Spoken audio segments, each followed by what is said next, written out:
From the world of politics to the world of business, this is Balance of Power.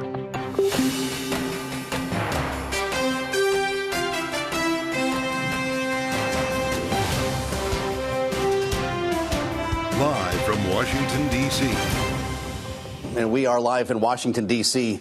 at a special moment here, learning after 2 days of deliberations that the jury has, in fact, reached a verdict. We're going to see a couple of things happen, Kailey, over the next couple of minutes and hours here, not only learning the verdict, but also we expect to hear from the former president. Donald Trump has been in the courtroom since deliberations began, and we will be hearing from the former president before this is over. Yeah, we do expect to hear from him after the verdict is read. Reminding our audience here, we are talking about 34 felony counts of falsifying business records. This is a Class E felony in the state of New York. Not only have prosecutors made the argument over the course of this trial, Joe, that Donald Trump misclassified in his business records payments to Michael Cohen as reimbursement for the hush money paid to porn star Stormy Daniels, but he did so with the intent to influence the outcome of the 2016 election. That is essentially what these 12 members of the American public, a jury of Donald Trump's peers, have been saddled with deciding here whether he is convicted or acquitted on any of these 34 counts, knowing that it could end up hung on at least some of them. Well, that's right. We have to allow for several different scenarios here, and we're going to find out about this together as we enter special coverage here on Bloomberg TV and radio. So we want you to stay with us.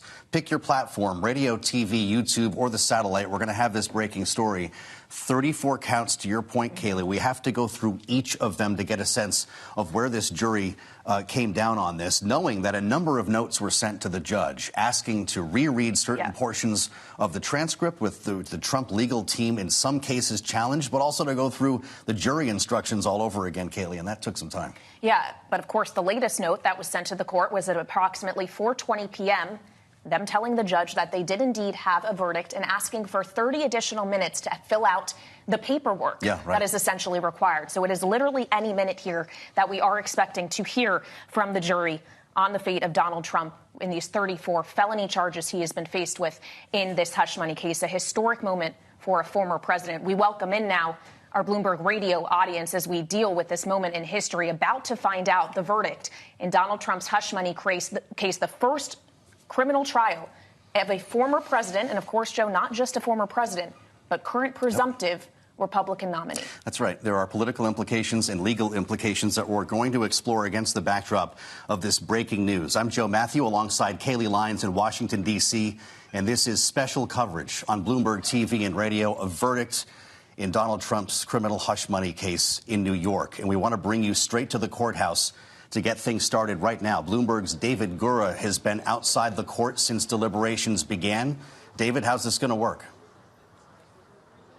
Well, Kailey and Joe, you're right to hit on the historic importance of this. This is, of course, unprecedented. We're going to use that word a lot here, I think, in the next few minutes. But the way this is going to work is the jury is going to return that verdict. They've asked for a little additional time for them to fill out the requisite paperwork, the forms that they're going to need to get that information to the judge. We, for all intents and purposes, thought the day was over around 4:30. Just a few minutes before that, the judge said to those gathered in the courtroom he was intending to dismiss the jury at 4:30 as planned. The jurors shortly thereafter came in with a note to say they'd reached this verdict but just needed some additional time. We're talking here about 34 separate counts of falsifying business documents, so suffice to say it's going to take some time for the clerk in that courtroom to go through each one of those individual verdicts. So it's not going to happen instantly. It's going to trickle out. Of course, we're going to bring you that information as soon as we get it.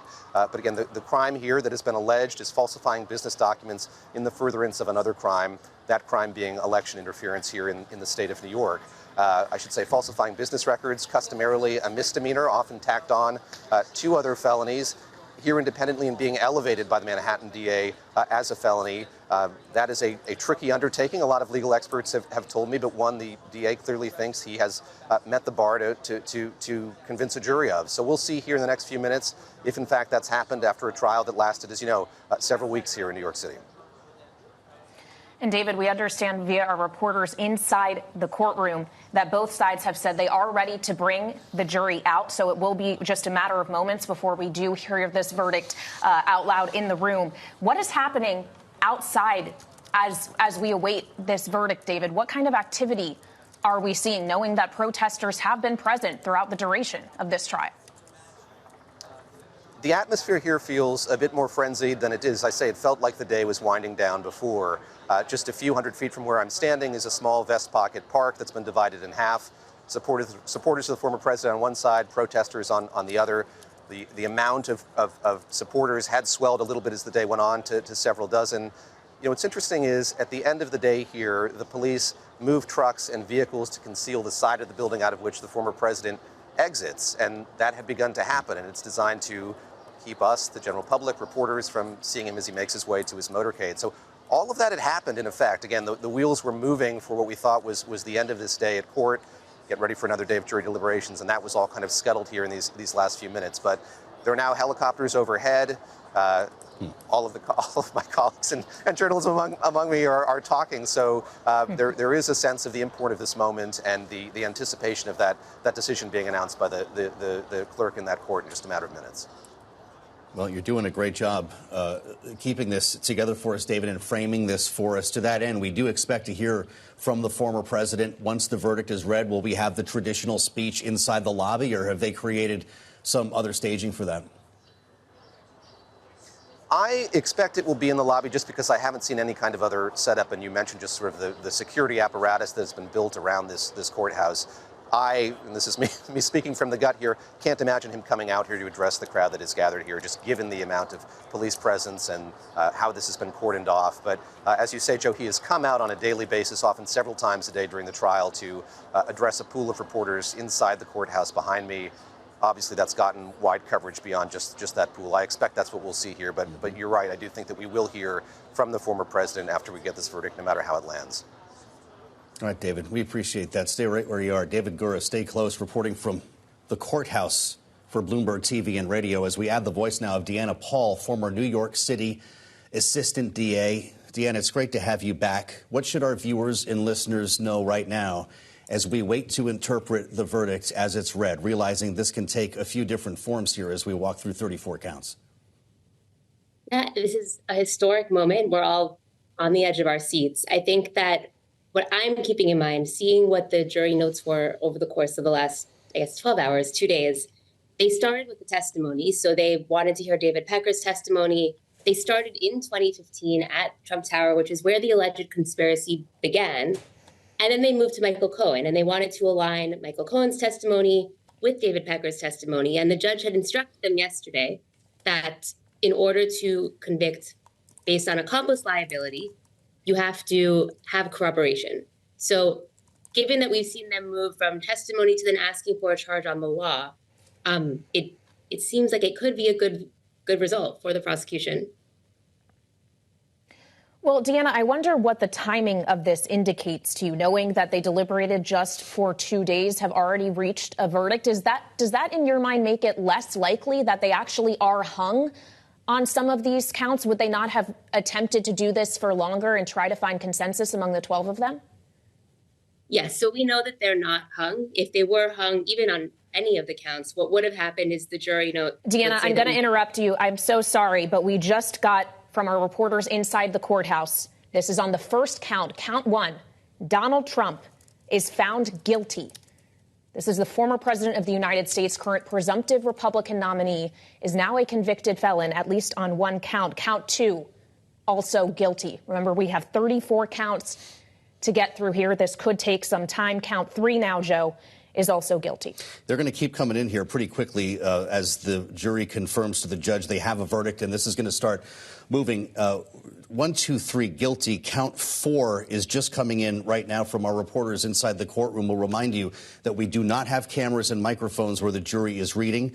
Count 1, guilty. Count 2, guilty. Same for count 3. And it looks like we have so far all guilty, waiting for number 4, if I'm reading this right. It's now 5 guilty counts of 34. Kailey, we'll be watching these stream in for the next couple of moments. Well, and now it's 6, 7, even up to 9 counts guilty. Deanna, it seems that we are looking fairly consistent across all of these, and it's worth keeping in mind that now that we have a guilty conviction on this, 12 counts now he has been found guilty of. Each one of these carries a maximum penalty of 4 years in prison. Deanna, obviously he will not be sentenced today. The judge will schedule that for later. But as we now have 16 guilty counts, do you expect he will spend time behind bars? 18.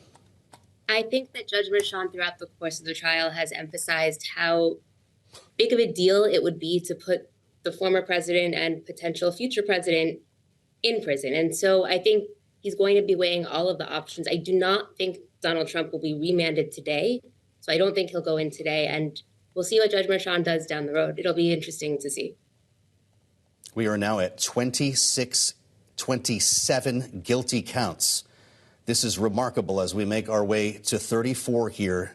Now 29 guilty counts coming from the jury in the courthouse in Lower Manhattan. Kailey, we should probably let this breathe. We're now at 30, 31, on our way to 34. This appears to be across the board. 32 guilty now. There's only 2 counts left remaining. 33. We're waiting for the last one. Remarkable. 34. Every single count with which Donald Trump was charged, 34 felony counts of falsifying business records, he has indeed been found guilty of. Donald Trump is now running for president. That's right. As a convicted felon. A convicted felon, Deanna. What is the Trump team planning now for an appeal? For an appeal, they've been laying the groundwork throughout the course of the trial, starting with the testimony from Stormy Daniels and about the details of their sexual encounter. I think there's a number of different things that have come up throughout, but they've definitely been objecting enough that there are grounds for them to at least attempt to appeal this.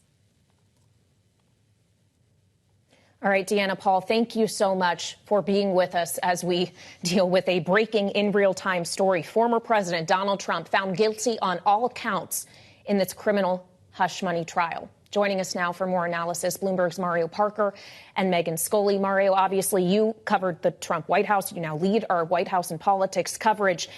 He is a convicted felon, and yet he is still going to be, unless something changes, the Republican nominee for president. What does this change politically as we are going to await his sentencing on this? Well, I think Joe used the word remarkable. What a remarkable time we're living in right now, right? I'm looking at some of the polling that's out. It's hard to tell at this point what will change in the political landscape. Looking at some of the polling, our swing state Bloomberg Morning Consult poll had about 23% of swing state voters back in January saying that a conviction may change their mind.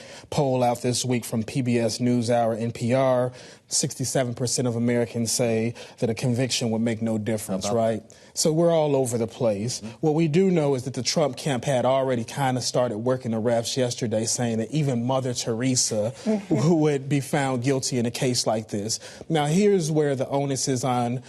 We know that Donald Trump doesn't want the scarlet letter of a felony, right, on his record. We know that the Biden campaign will be attacking him along those lines. What they have to do is signal that this isn't a hush money case that he got convicted for. This is an election interference case, right? So they have to figure out a way to change the branding. As long as it's a hush money case, that kind of works in Donald Trump's favor, right? It's salacious, but Americans are used to kind of the salaciousness with Donald Trump. This comes down to connecting the dots to that secondary argument. Essentially, Mario, the reaction from Congress is going to be interesting here. Megan, that's your area of specialty here. We've seen a good chunk of the Republican conference make their way to this courthouse. What are the optics now for them? So they have been going to the courthouse. Speaker Johnson has, as have several potential vice presidential candidates, including J.D. Vance, who's called for a criminal investigation into Judge Merchan because of the gag order. So the Speaker of the House himself went. So, yes, and I believe that we're just going to see Republicans doubling down and getting behind the president. I would be stunned if this changed anything for the lawmakers who have been behind the president. Where it gets a little hairy for Republicans are in those close districts, those districts that Biden carried in the Hudson Valley and in Southern California. And it will be very interesting to see how they respond to this. Yeah, absolutely. And of course, we're waiting to see how Donald Trump himself responds. We are expecting we will hear from him this evening. But Mario, of course, the judge is now in the courtroom thanking the jury for what he calls their hard work. The jury having just confirmed that indeed they have found Donald Trump guilty on all of these counts of these crimes. Donald Trump has spoken outside that courthouse every single day for the duration of this. His message has been consistent. He thinks that this is President Biden who has mobilized this weaponized justice system against him, that this is election interference. That message has been resonating.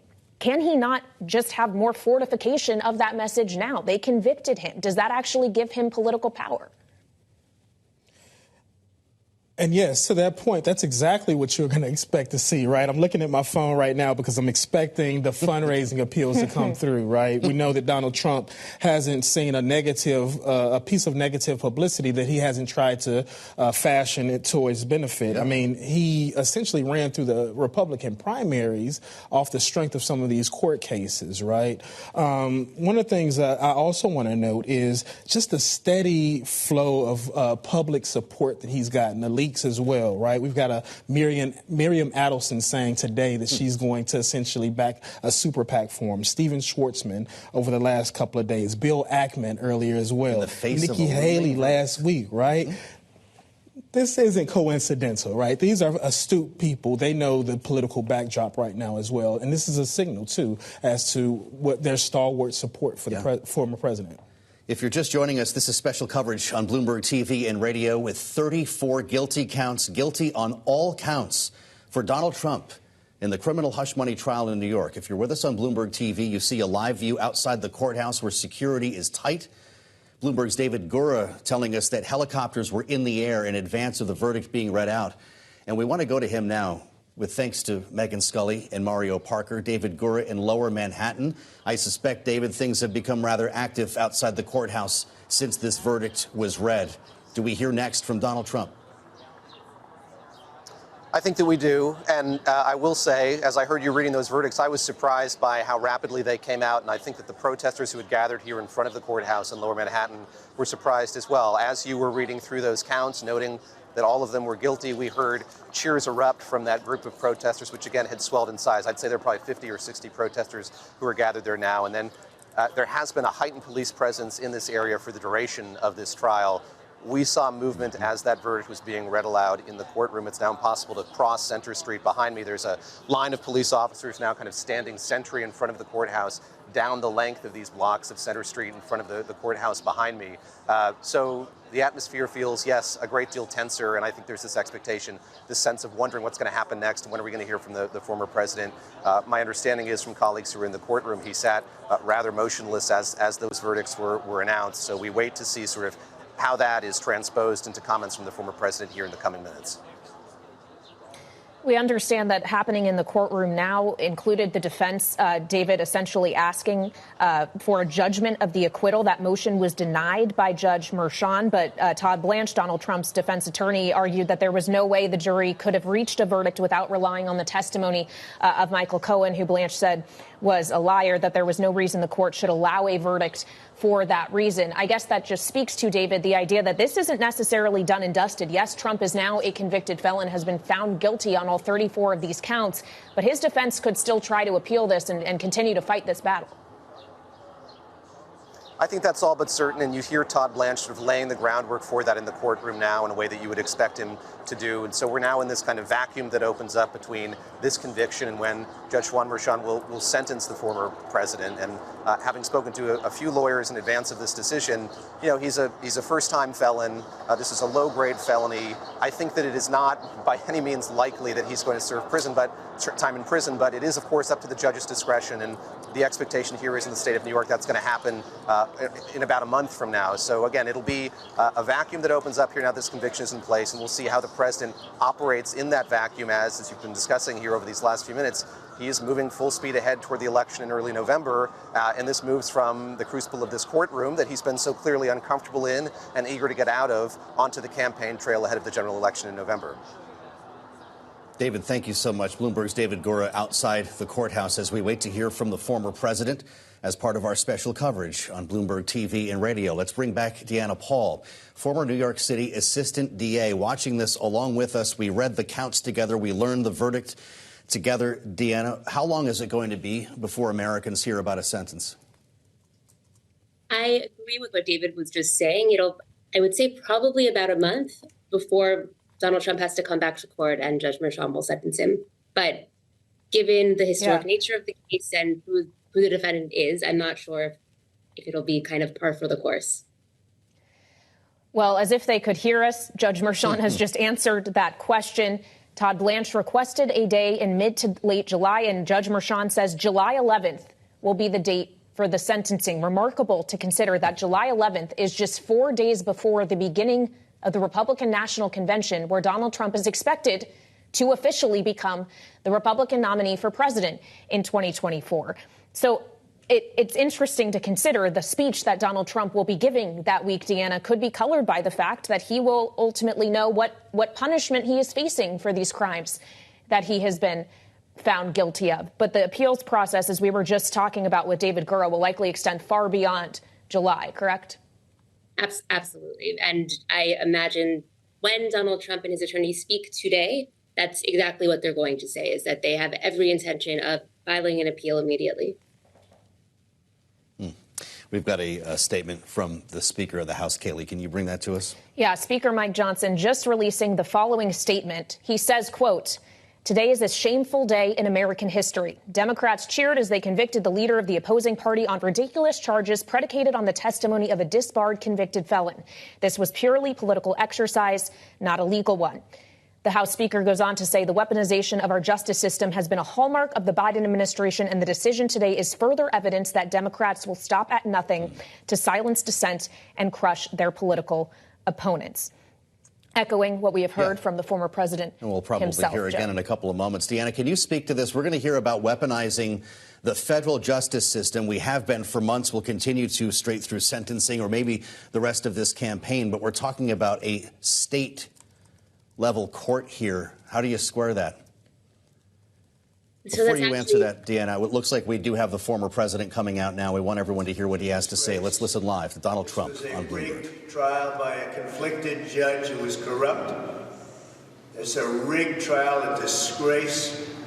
They wouldn't give us a venue change. We were at 5% or 6% in this district, in this area. This was a rigged, disgraceful trial. The real verdict is going to be November 5th by the people. And they know what happened here, and everybody knows what happened here. You have a Soros-backed DA and the whole thing. We didn't do a thing wrong. I'm a very innocent man, and it's okay. I'm fighting for our country. I'm fighting for our Constitution. Our whole country is being rigged right now. This was done by the Biden administration in order to wound or hurt an opponent, a political opponent. And I think it's just a disgrace. And we'll keep fighting. We'll fight till the end and we'll win, because our country's gone to hell. We don't have the same country anymore. We have a divided mess. We're a nation in decline, serious decline. Millions and millions of people pouring into our country right now, from prisons and from mental institutions, terrorists, and they're taking over our country. We have a country that's in big trouble. But this was a rigged decision right from day one, with a conflicted judge who should have never been allowed to try this case, never. And we will fight for our Constitution. This is long from over. Thank you very much. Why should voters vote for a convicted felon? Are you going to drop out? You believe in the rule of law? Do you trust the jury? Felony counts of falsifying.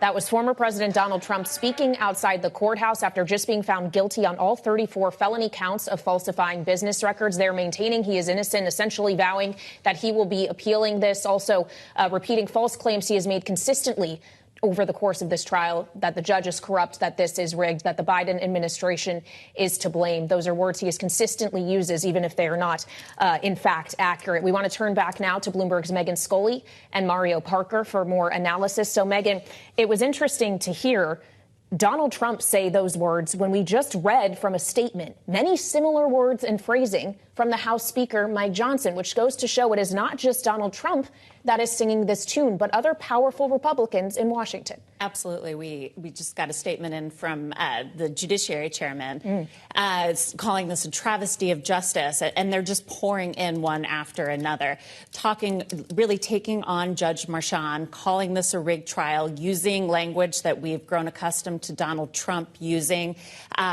essentially really putting into question the justice that happened today and the decision that the jurors came to. That's a rarity, or that was a rarity in American politics. And this is sort of a continuation of a long trend here, but really coming to a culmination today with the responses. So we just heard from the former president. If you're just joining us on Bloomberg, this is special coverage with 34 guilty counts against the former president in Lower Manhattan. He spoke very briefly, suggested once again that the trial was rigged and that the real jury would decide in November on the outcome of this case.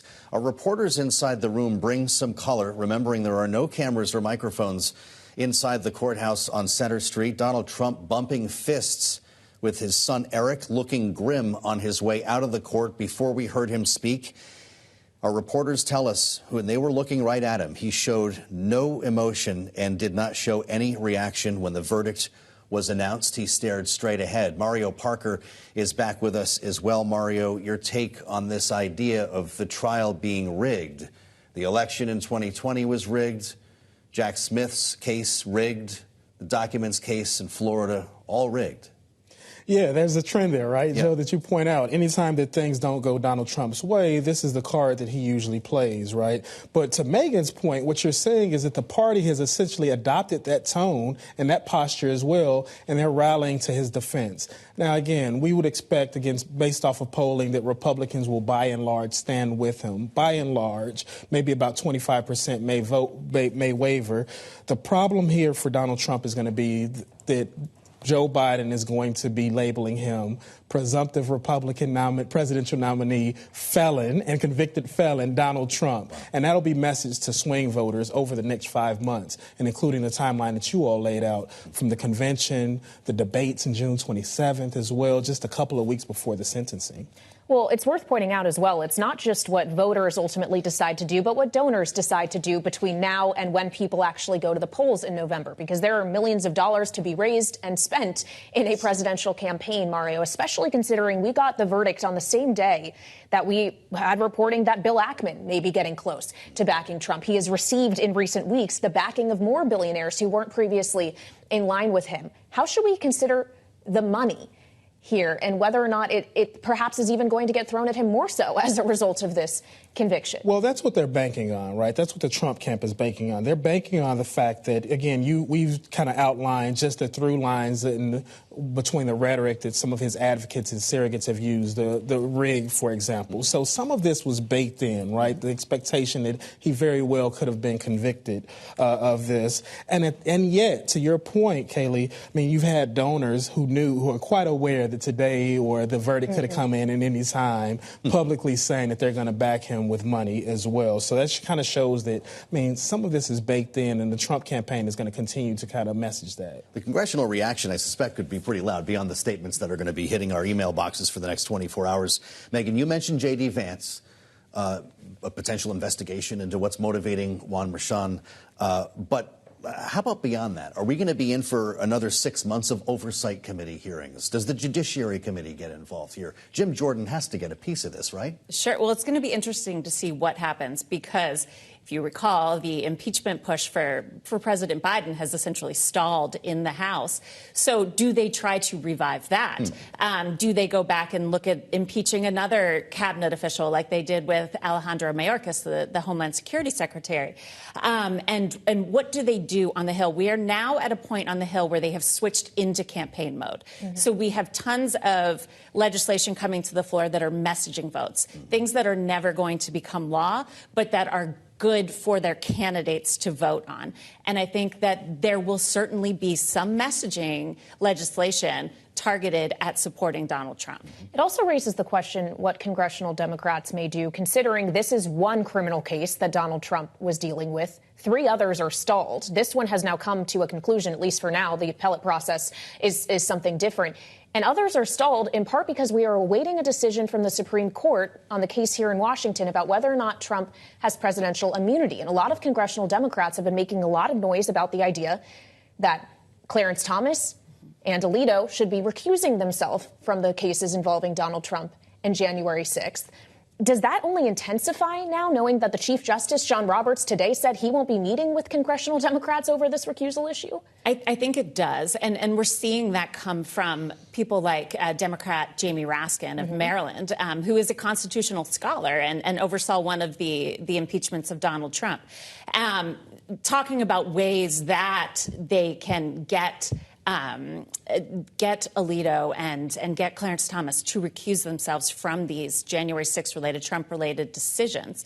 And we're going to see a push. Whether or not that will actually come to fruition remains to be seen, because we are in uncharted territory. This has never happened in the history of our nation, that a former president be convicted on felony charges, let alone a former president who is the presumptive party nominee for the next election. So it's going to be a bumpy time on Capitol Hill, with a lot of mudslinging and a lot of new paths being charted. Yeah. Right, Bloomberg's Megan Scully and Mario Parker with breaking analysis. Thanks for being with us both in the clutch. Smart take here as we wait to learn more. Having just heard from the former president, Kailey, we now have our first fundraising pitch that just hit Truth Social. This took less than a half an hour from the verdict being read. It is very simple. A black and white image of Donald Trump, fist in the air, wearing a MAGA hat. It says simply political prisoner. He wrote on there underneath the link to give him some money, quote, "I am a political prisoner, exclamation point. I am asking for you to stand with me today." Joining us now is Nick Akerman, former assistant special Watergate prosecutor who has helped us understand each phase of this trial. Mr. Akerman, it's great to have you back. You were among the first to come on this program and tell us that this, in fact, was a worthy trial, that this was a real case, that this was not politically motivated and could have severe political implications beyond legal implications for Donald Trump. You've got 34 guilty counts now. What do you have to say about this? Look, I guess I can say I told you so. I was expecting this all along. And after having sat through the summations on Tuesday down at the courthouse, I was convinced that Donald Trump would be convicted. There was no question that, just as the prosecutor said, there were 2 smoking gun documents, a note that was written by Alan Weisselberg that laid out exactly how Michael Cohen was going to be reimbursed for that hush money payment to Stormy Daniels. And on top of that, the whole argument that they had about Michael Cohen being a liar evaporated when they put on this defense with Bob Costello, who basically showed that, yeah, Michael Cohen was a liar before he began cooperating. He was lying to protect Donald Trump. But afterwards, he was basically telling the truth, as shown by all of the documents that the prosecutor took us through very methodically and chronologically, as well as the other witnesses, including David Pecker and Hope Hicks and others, including Donald Trump's own writings in his books that showed he was a micromanager and that he approved everything that happened in his business, and certainly didn't let Michael Cohen lift a finger without first giving his approval. So it's pretty obvious to me where this case was going. It's a serious case. It's some ways a typical white-collar offense of creating false documentation, but it becomes more serious and more compounded by the fact that the whole purpose of this was basically to defraud the American public and the voters in 2016 so that they didn't have all the information that they should have had prior to voting for president that year. So when you look at exactly what was proven here, this is a fairly serious case and a serious conviction. Well, Nick, we have now gotten reaction from the Biden-Harris campaign, which reads in part in New York today, we saw that no one is above the law. It goes on to say, today's verdict does not change the fact that the American people face a simple reality. There is only one way to keep Donald Trump out of the Oval Office, at the ballot box. Convicted felon or not, Trump will be the Republican nominee for president. And Nick, he will become so officially just days after his sentencing hearing on July 11th. That's just 4 days before the RNC begins. Do you expect when that sentencing happens that we'll find out that Donald Trump, the Republican nominee, or about to be, will actually have to spend time behind bars? Oh, I think so. I don't see how Judge Merchan can not provide jail time in this situation. I mean, already Michael Cohen, who was the person who carried out this entire scheme for Donald Trump, has already served 3 years in jail. Ellen Weisselberg, who was the financial guy for Donald Trump that set up all these phony documents, is now serving 6 months in Rikers Island, or has served actually 3 months and now another 3 months for perjury at this point. I just don't see how the judge cannot give jail time. I think the only question is whether or not on that date he will be remanded as opposed to being let out pending appeal. The argument is going to be that there are no appealable issues here. The jury has decided the facts. There are no unusual legal issues here. And Donald Trump should go directly to jail, not stop go, do not collect $200. He should just go to prison and start serving his term, and will have to make his acceptance speech to the Republican National Convention from Rikers. I mean, that's the way it looks at this point. All right. Nick Akerman, stay with us. Thank you so much for your reaction here, saying that he does indeed believe that Donald Trump will be spending some time behind bars. Joe, is pretty incredible to consider. But of course, we won't actually know that until July 11th. All we're learning today, May 30th, is that this is a day that will go down in history, that a former president becomes a convicted felon. That's right. And we have heard from him. I wonder what he will do on the 11th to commemorate that occasion. He's got a history of taking pretty bad news breaks and turning them into celebrations at Bedminster or Mar-a-Lago, and we could be in for that with a room full of donors to his presidential campaign. Let's see how this goes. Yeah, absolutely. And I wonder how celebratory the atmosphere is right now outside of the courthouse now that this has happened. We go there now to Bloomberg's David Gura, who is there live in Lower Manhattan and has been for most of the day. So, David, we've now sat with this for about 30 minutes or so, understanding that Donald Trump has just been convicted of all 34 counts. Are we feeling it in Lower Manhattan for all of the pomp and circumstance and just activity that had surrounded this trial? What do you see happening? Yeah, this place had a strange atmosphere for a couple of days just because we had no information to speak of coming out of this courtroom. You know, we'd get these notes from the jury being passed to the judge. We'd get some detail on what they were interested or wanted to hear more about. But to be frank, it was a lot of waiting and waiting around. And then once we got word that this note had been passed, that the jury had reached a verdict, things really electrified around here. And we've seen that continue to build as we got to that verdict and that verdict being read, and word of that verdict making its way across Center Street, on which I'm standing, to this park where there have been supporters of the former president and protesters as well. And there were eruptions, cheers from those protesters, again, as word of those verdicts came out across the street. I have no sense here if the former president has left the premises here. He's come here kind of on the other side of the courthouse from me and taken away just in the same way, kind of wouldn't come past me. But yeah, there is now a sense, as we've watched people file out behind me from the courtroom, both print reporters who are in there watching these proceedings unfold and those who got seats in the courtroom, be they friends and acquaintances of the former president, other observers, that now they're beginning to reckon with what this means and talking about what you've been talking about here, which is what's going to transpire here in the next few weeks. How is this going to play out both in the political arena, but the legal one as well? We have this sentencing date. What are the arguments going to look like ahead of that? And what is this judge going to decide is reasonable in light of the decision that the jury came to today, Kailey?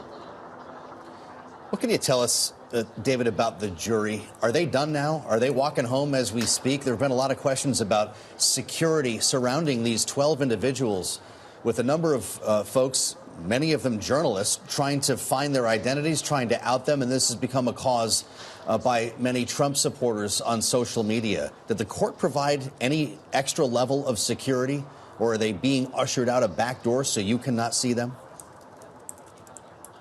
We've had no eyes on them throughout these entire proceedings. Just as the former president's kind of entry and exit have been hidden, so has theirs. And we have kind of broad biographical sketches of each of them. And as you recall, Joe, at the beginning of this trial, there was a week-long period of jury selection, 300 individuals from Manhattan coming into the courtroom behind me.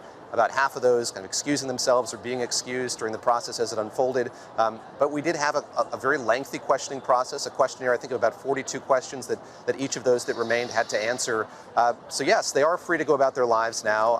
I'm unclear sort of if they'll be offered any kind of additional security protections. But I will note that after they rendered their verdict, the judge thanked them for their service. He acknowledged the fact that over the course of this trial, which lasted many weeks, they appeared engaged, thoughtfully dealing with the testimony that was being provided on the stand, listening closely as he went through the charge document yesterday and again this morning as they had more questions about it. They performed their civic duty here over these last 5-6 weeks. These just regular folks like us, residents of Manhattan, 5 men and 7 women and 6 alternates who were here for the duration of this trial. Well, David, we thank you for your great reporting today. Stay close with us. David Gura reporting from the courthouse here on Bloomberg TV and radio with the sound of choppers still in the air as we now assemble our political panel. Matt Gorman is with us, Targeted Victory Vice President, along with Kristen Hawn, Rock Solutions partner, as we get the view from both sides of the aisle. It's great to see you both here in the middle of this breaking news environment and deeply curious to hear what you have to say. There are big questions right now, at least from some, about what this might mean for the donor community, what this means for folks raising money for the Donald Trump campaign. And it sounds to me, Matt, like this is only helping to draw the dollars. Am I wrong? I think what I'm be very curious to see is in 24 hours, 48 hours, which side, left or right, raises the most money off this, both high-dollar donors but also low-dollar donors. I think that is going to be a very interesting point of this. The short answer is it's going to be a typical Trump news cycle in this respect. There's going to be a lot of noise. I don't think at the end it changes anything that dramatic. This is going to be competitive presidential election. It was today. It'll be tomorrow. It was yesterday. So it's a non-factor, it sounds like. But what does it say about this moment in American politics that a former president of the United States being found guilty of 34 felonies is noise, Kristen? It's really unfortunate. It says that we've had a former president who has done a lot of work over the past 6 years, 7 years to undermine our judicial system. And I think that's really dangerous. So I agree. I don't think it's still going to be a tight race. But President Trump has laid the groundwork here. I think it's going to be up to the Biden campaign to figure out where and when they need to push back on this now that he's finally been convicted, because it really is a huge deal. But, the small dollar donors, I'm sure, will come Trump's way in the immediate aftermath. Longer term, what does this look like for those swing states and those voters we keep talking about who are going to decide the election? I'm compelled by the potential power of martyrdom in this case. Guilty on 34 counts, if you're just joining us, across the board for Donald Trump today in his criminal trial. We just heard from Nick Akerman, a former Watergate prosecutor, say he expects jail time to be involved in this sentence. Would that not guarantee a Donald Trump presidency? I'm not going to comment. I don't really know the law that as well as Nick does or others do, but what I will say is this. Trump does love being the martyr. He has since he came down that escalator in 2015, right? So to the extent that he can obviously act as that martyr, raise money off it. And I think one of the other things this trial has done, that's why we saw the De Niro press conference a few days ago, it's blotted out the sun in terms of media coverage. I mean, look, I worked for Tim Scott, worked for Jeb Bush, ran against Trump twice. It is hard to break through when Donald Trump doesn't want you to. And so the more this blots out the sun, the harder it is for Biden to get a message across. And look, I think at the end of the day, the polls show, and I think it's going to stay true to this, this won't change many minds, one way or another. I think the more Biden needs to talk about immigration, abortion, and the economy, and some combination of that, is how he wins this. Okay, so talk about those issues, Kristen. Maybe don't focus as much on Donald Trump being a convicted felon. But to your point about how the Biden campaign needs to consider this, they've stayed far from this for the most part. In part, that's probably due to the fact that Donald Trump has consistently said that this was only brought against him in the first place because of President Biden. Whether that's true or not, certainly there is a great chunk of the country that believes that to be true. Does that need to change now for the incumbent president? I think that the surrogates, now that he's been convicted, I mean, he doesn't have to necessarily do it all himself. You have your surrogates out there. You have, your allies. But You saw it shift a little bit when the Biden campaign kind of did a pop-up presser outside the court. So, maybe a small shift, but it is very hard to break through when President Trump is saying, crazy things, outlandish things, dangerous things. I mean, the president was actually, the staff were rightfully complaining that he was giving a big speech the other day and nobody's covering it. So they're like, why are you here? Well, we're here because the press is here. Is there backlash, though, for Joe Biden? Because I keep hearing from Donald Trump that this is Joe Biden's Justice Department, that this is political, it's weaponization. So if Biden starts to criticize him more, does he not sort of take on that glow? I mean, I think that Trump has been somewhat successful with the base of the Republican Party in getting them to believe that and buy into this anyhow. At some point, the president might want to be a little bit more vocal about it. But yes, that's always a concern. That's always something. But being quiet, I don't think is necessarily an option heading into November.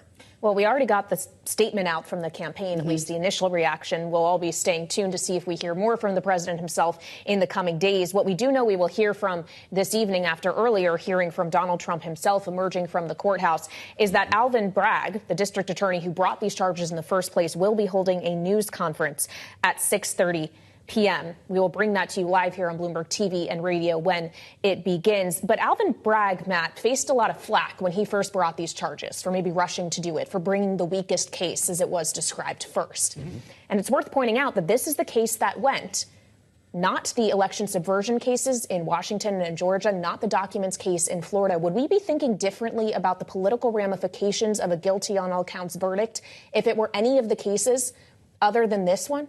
Maybe. I mean, the classified documents case, for instance, that was a case where Republicans in the race during the primary, Nikki Haley, and I believe Ron DeSantis, but I'm not 1,000% sure on that, did criticize Trump on the merits of that case.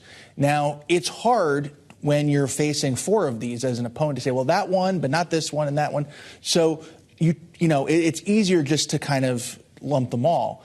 Now, I do think that this was always the one Republicans feel most comfortable defending. And I think that's actually even true today. We're seeing a live view from outside the courthouse here and hearing from our reporters who are there in lower Manhattan. We've got a steady sound of sirens, and police officers are standing sentry, according to our reporters, along the length of Center Street, obviously trying to protect the former president here, as we watch this take place live on Bloomberg TV and radio. I want to bring Nick Akerman back in, former assistant special Watergate prosecutor. Your thoughts, Nick, further on the idea of sentencing. If we in fact get to July 11th and there is a sentence of jail time, clearly the Donald Trump legal team is going to appeal that sentence. What happens then? Well, they obviously will appeal it. They can't appeal it until there's a final judgment. And that final judgment only comes once there's a sentence. But what else could happen is the prosecutor could ask that Donald Trump be remanded immediately to jail. And then the question will be, does Donald Trump actually have a colorable appeal that warrants keeping him out of prison pending appeal? And that's something that could very well wind up being argued at the day of sentencing. Wow. Okay, so Nick, just thinking logistics and timeline here. If Donald Trump were indeed sentenced to prison on July 11th, are you saying that would mean he cannot attend the Republican convention in Milwaukee that begins July 15th? Would he be behind bars for the convention in that scenario? If he's remanded, that's correct. And that's why I said if he were to accept the nomination, he'd have to use his one phone call at the prison to call into the convention to accept. Not exactly. Which would be high drama and a very Trump thing to do. As a matter of fact, look, Nick, we heard reporting, I believe CBS News, just in the last 48 hours that the Secret Service has now met with New York corrections officials. Where the heck would they send him, assuming there would, of course, be Secret Service officers in the cell or holding room with the former president? No, there'd have to be a presidential suite at Rikers Island. I mean, they would have to make special considerations to have Secret Service present. I don't think Donald Trump could possibly be put in with the general prison populations.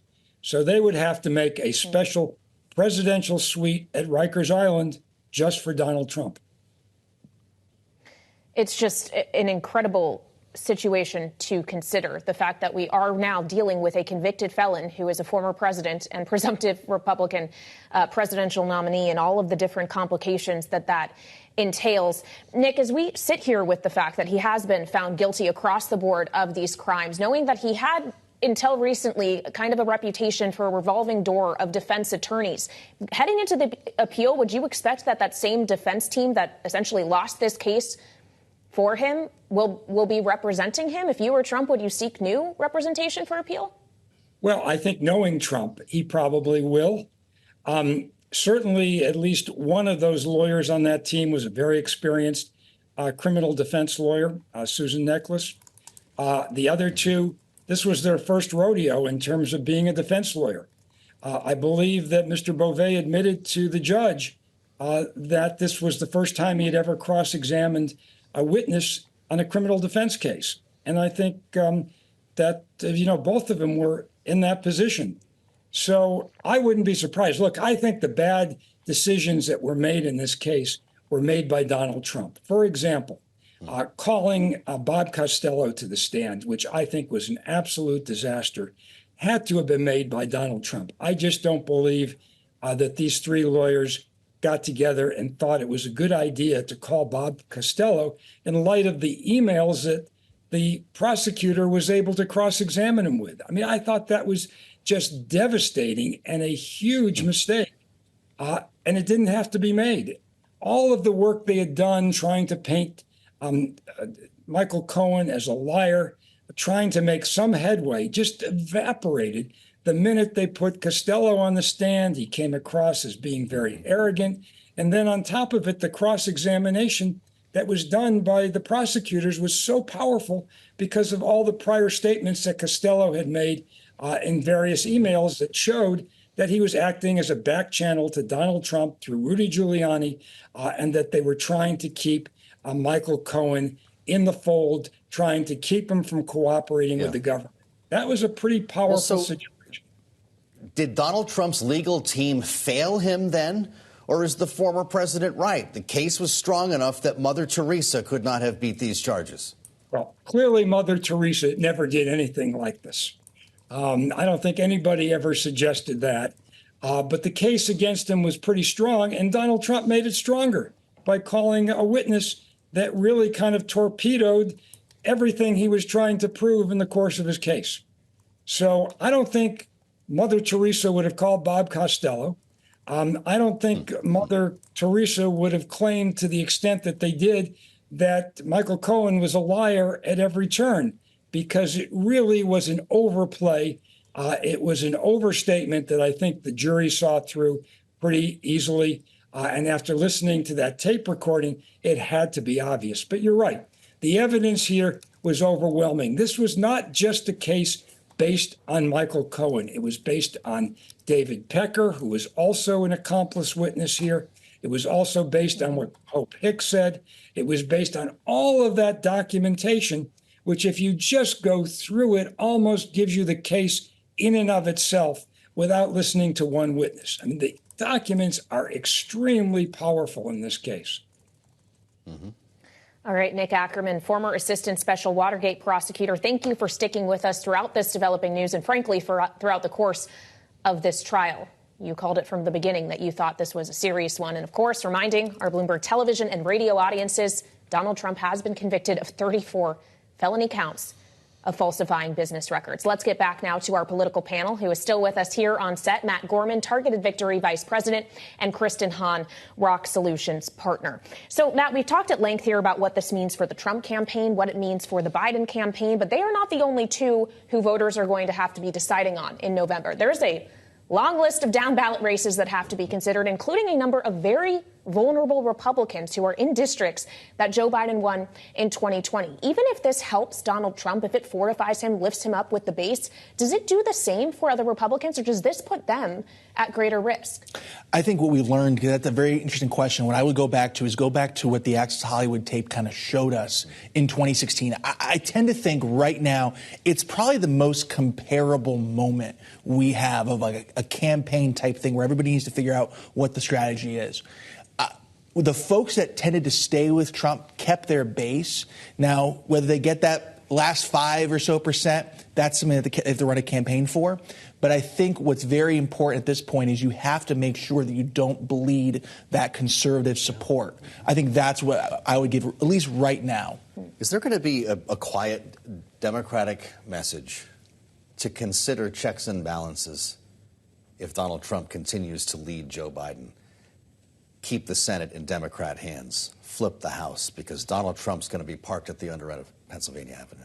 I mean, we've been having this conversation as Democrats well before this conviction. There is a real fear out there, if we have a Trump presidency, what's going to happen? And you've seen some polls come out in the last couple of days even that favor the Republicans. I think it's still very far out. But if you look at what's actually happening within the party, we are highly focused on these individual districts across the country. There's some in Ohio, Michigan, New York, California, Central Valley areas where we're really looking at making sure that we shore up these candidates who can, if we're going to take back control of the House, you have to win those races, in addition to maintaining the seats that we have now. So there's been a lot of concentrated effort to do that for a lot of different reasons, but also for the one you mentioned. Or easier? In some ways, I think it's district by district. And, it really is. I think in some ways, in some of these districts where you have a lot of suburban areas, it might make it a little bit easier. People are just sick of the drama that Trump brings. In some areas, it may rally, a number of people in his base who it might make it more difficult for the Democrat to prevail. Is this, though, Matt, where financing becomes more of an issue than it has been to this point in the campaign? Knowing Donald Trump is starting to catch up a bit, but Joe Biden is still far away from him in terms of actual dollars raised and cash in the bank that can be deployed. The free media opportunity of being able to stand outside the courthouse each and every day and speak to people and to have developments that can be sent out in fundraising emails. If all of that kind of ends for now, or at least can't be to the same extent, and you actually have to start doing campaign events in places other than, New York pizza shops or parks in Manhattan. Does this get more complicated for him now if he doesn't have dollars coming in to the same extent that dollars need to go out? I actually think he'll get more money in for different reasons. Number one, he is now the presumptive nominee. So according to RNC bylaws, he can accept checks up to $800,000 a clip. So it's a lot easier to raise those higher. So that's a large part why I saw that gap shrink. I mean, I was just checking WinRed, which is the GOP fundraising platform, is down right now, overloaded. So we can infer what we can from that. It is a headline. So again, maybe we might have a little early clubhouse leader of which side is winning this low dollar fight. The second thing is, it's funny because we talk on the presidential level the most about money, but in reality, it's the type of race where it least matters. You care much more in the Senate and the House than you do money because, as you said, Kailey, of those free media opportunities.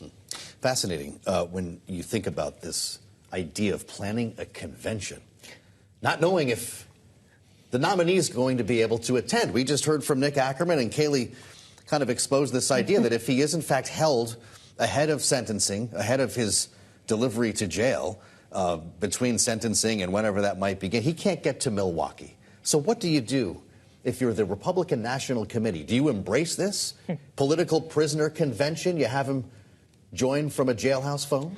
I think no matter what it is, if we know Donald Trump, he will relish and the suspense of it. This is pay-per-view. Absolutely right. No matter what, he will have people guessing up to the last moment. And I think you're right. You're figuring out whatever kind of contingency plans you can. We always talk about how the RNC and the DNC, the speeches that the candidates get to give are perhaps the biggest ones they get to do in the election cycle. Joe Biden had the added ability to give the State of the Union address. And Kristen, we saw in the aftermath of that a jump in the polls. It was pretty immediate. So I wonder when we're looking at the polls that come out over the course of the next couple of weeks, in the aftermath of what is a conviction on all 34 counts for Donald Trump, if we don't see immediately that jump in the polls for Joe Biden, does that suggest that it might never come?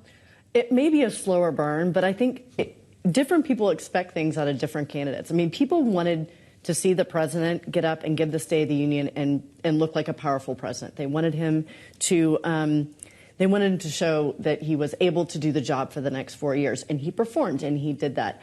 I don't think a convention speech does really much of anything for Donald Trump. It's not like he's going to get up there and he's not talking about the issues. I mean, he's pointing at immigration because this is an issue the Republicans are quote unquote winning right now.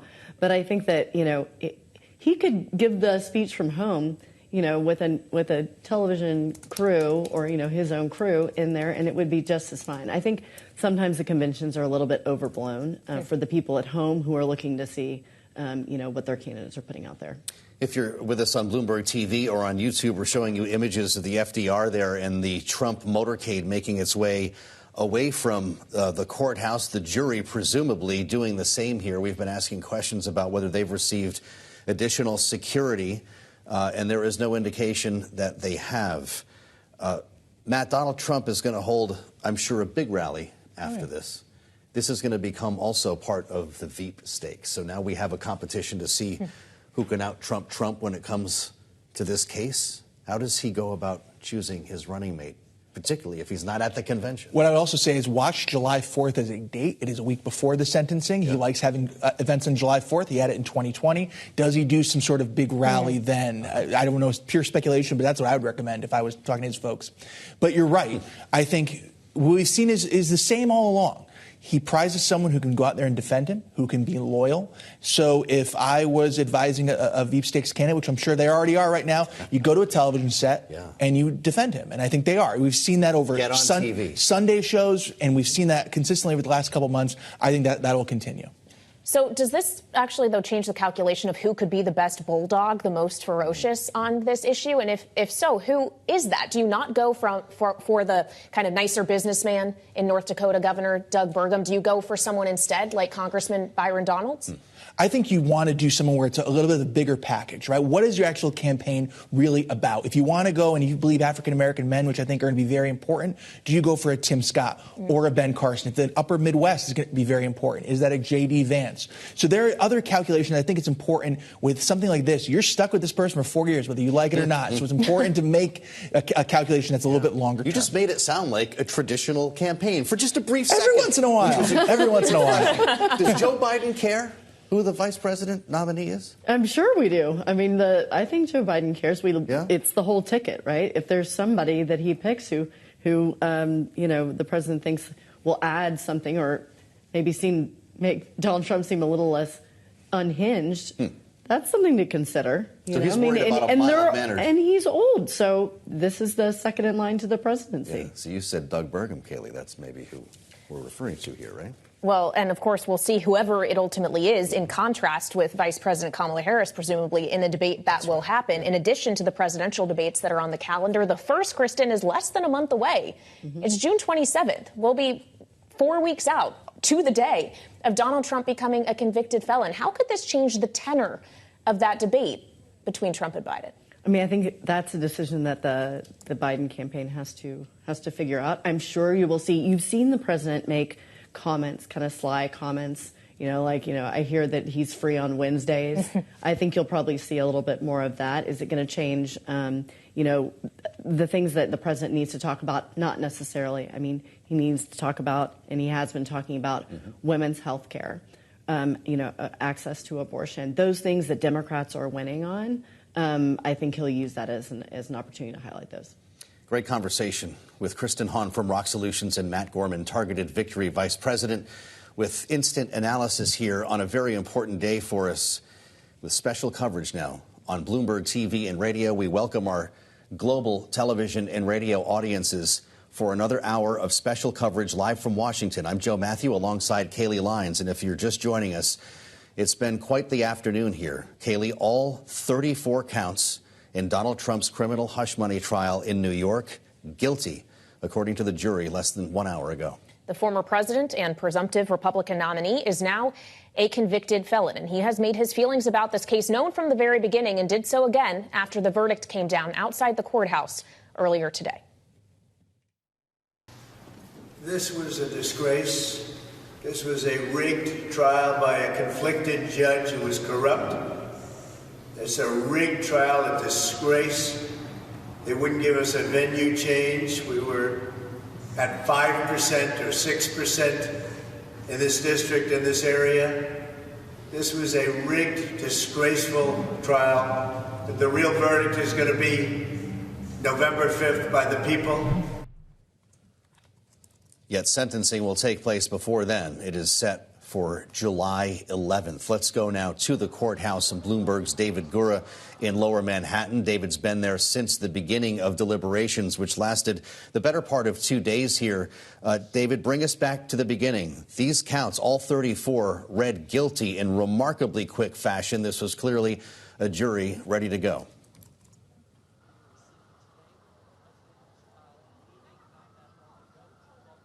All right, we'll connect with David Gura when we can, as things are a bit chaotic outside the courthouse. Kailey, the former president has made his way outside of the courthouse. We did hear from him. We're now anticipating a news conference. We should let everyone know roughly a half hour from now, the DA, Alvin Bragg, who we've heard so much about from Donald Trump, will be holding forth.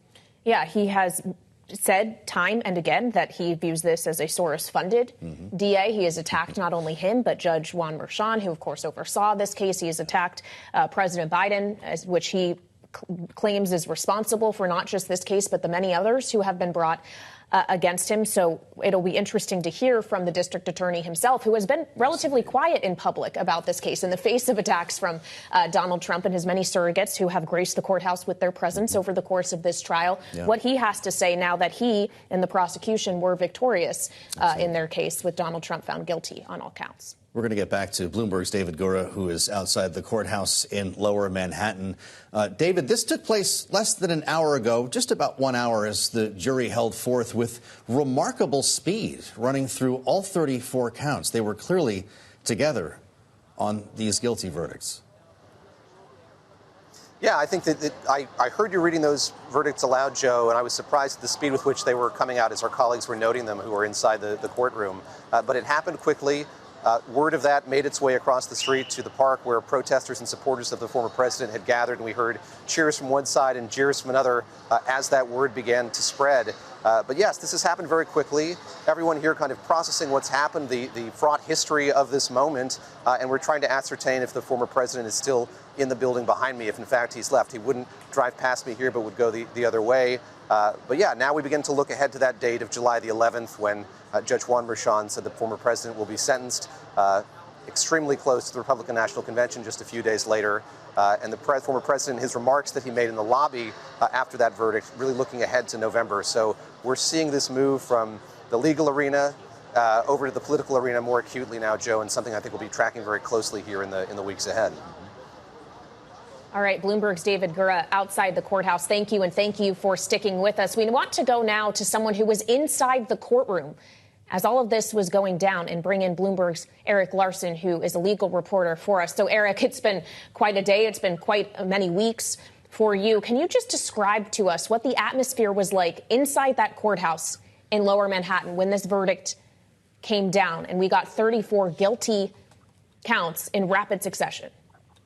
Yeah, I can tell you that it came as a bit of a surprise, first of all, because the judge had brought everyone back into the courtroom around 4:15 specifically to tell us that he was preparing to release the jury for the day. So everyone thought that it was another day of no verdict and that we would be coming back tomorrow.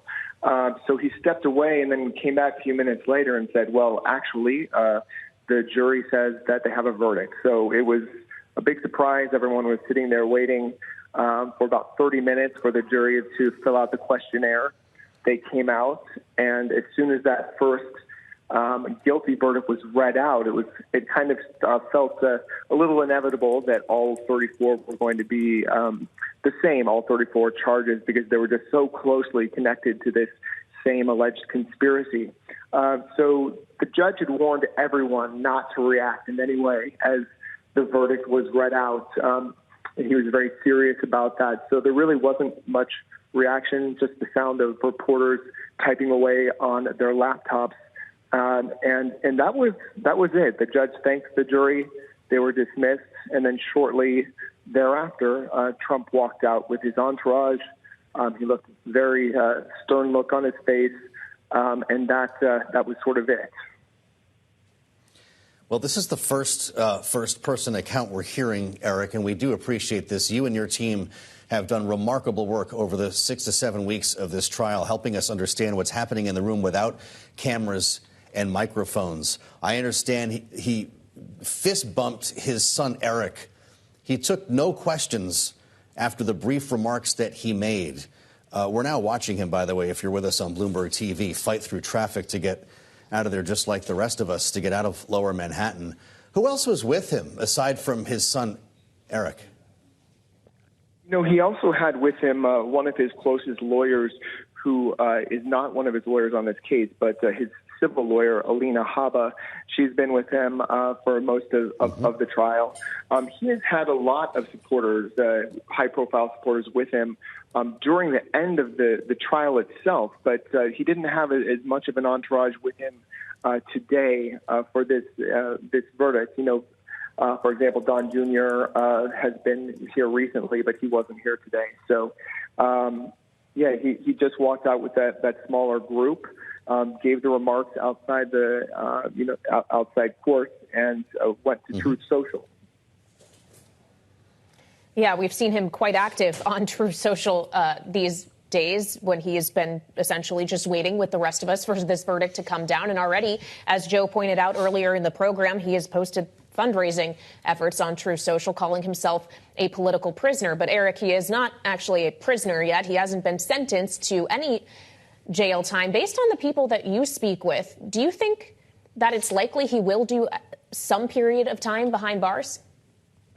I have to say that most of the experts I have spoken to on this, including former prosecutors, have said that they think the judge may not give him any time behind bars, that it could be some sort of probation or a lesser term that doesn't involve having to go to jail at all. Some have even speculated some sort of, house arrest, just given the unique nature of this individual. Obviously, running for president, he has a Secret Service entourage, things like that.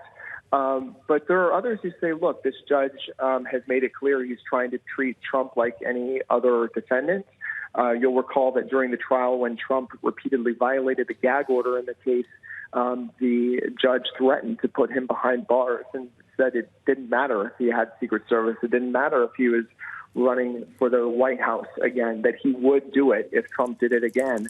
Trump didn't do it again. So the judge wasn't forced to follow through on that. But it does show that the judge is willing to put this defendant, Donald Trump, behind bars if necessary. And this does, each of these 34 counts includes a maximum term of 4 years behind bars. So, the max would be 4, but no one thinks that it would be anything near that, if anything at all. All right, Erik, thank you for joining us. Bloomberg's Erik Larson with us live as part of our special coverage here on Bloomberg TV and radio. If you're just joining us, just getting out of work at this point, we have breaking news with Donald Trump found guilty on all 34 counts in his criminal hush money trial in New York. As we add the voice now of Dave Aronberg, Palm Beach County State Attorney, who also has been with us through the duration of this trial and his own unique perspective. Dave, it's great to see you. 34 counts guilty. What's the sentence? Joe, it's good to be with you. As I put in my mic, the sentence is going to be decided by Judge Merchan on July 11th, apparently, but I think it's most likely it's going to be probation. There is a chance he could get some house arrest. I'd be surprised if he actually incarcerated him. But no matter what the sentence will be, Trump's going to appeal it, so don't expect to see him in an orange jumpsuit or steel bracelets anytime soon. Okay.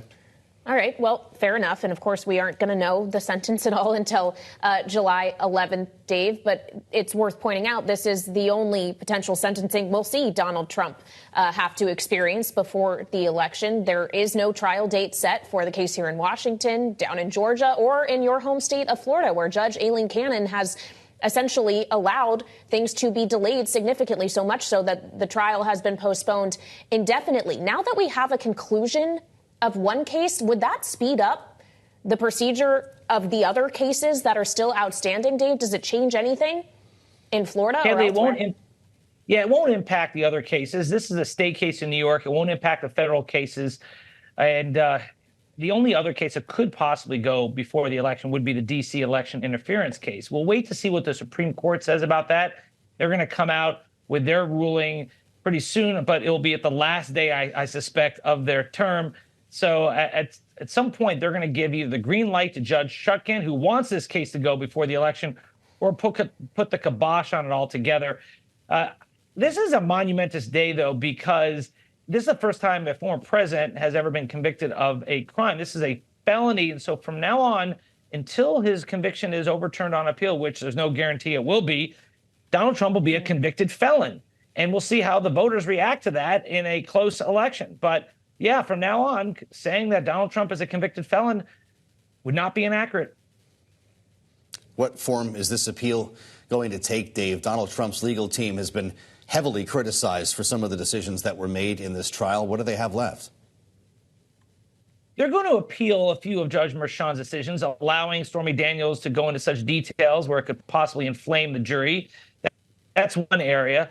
Also, just the fact that the judge said that it didn't need to be unanimous on the criminal intent, that within the second statute, you have to be unanimous. You have to unanimously find that Trump falsified business documents. You have to unanimously find that it led to a second offense, the state offense of the conspiracy to improperly influence an election.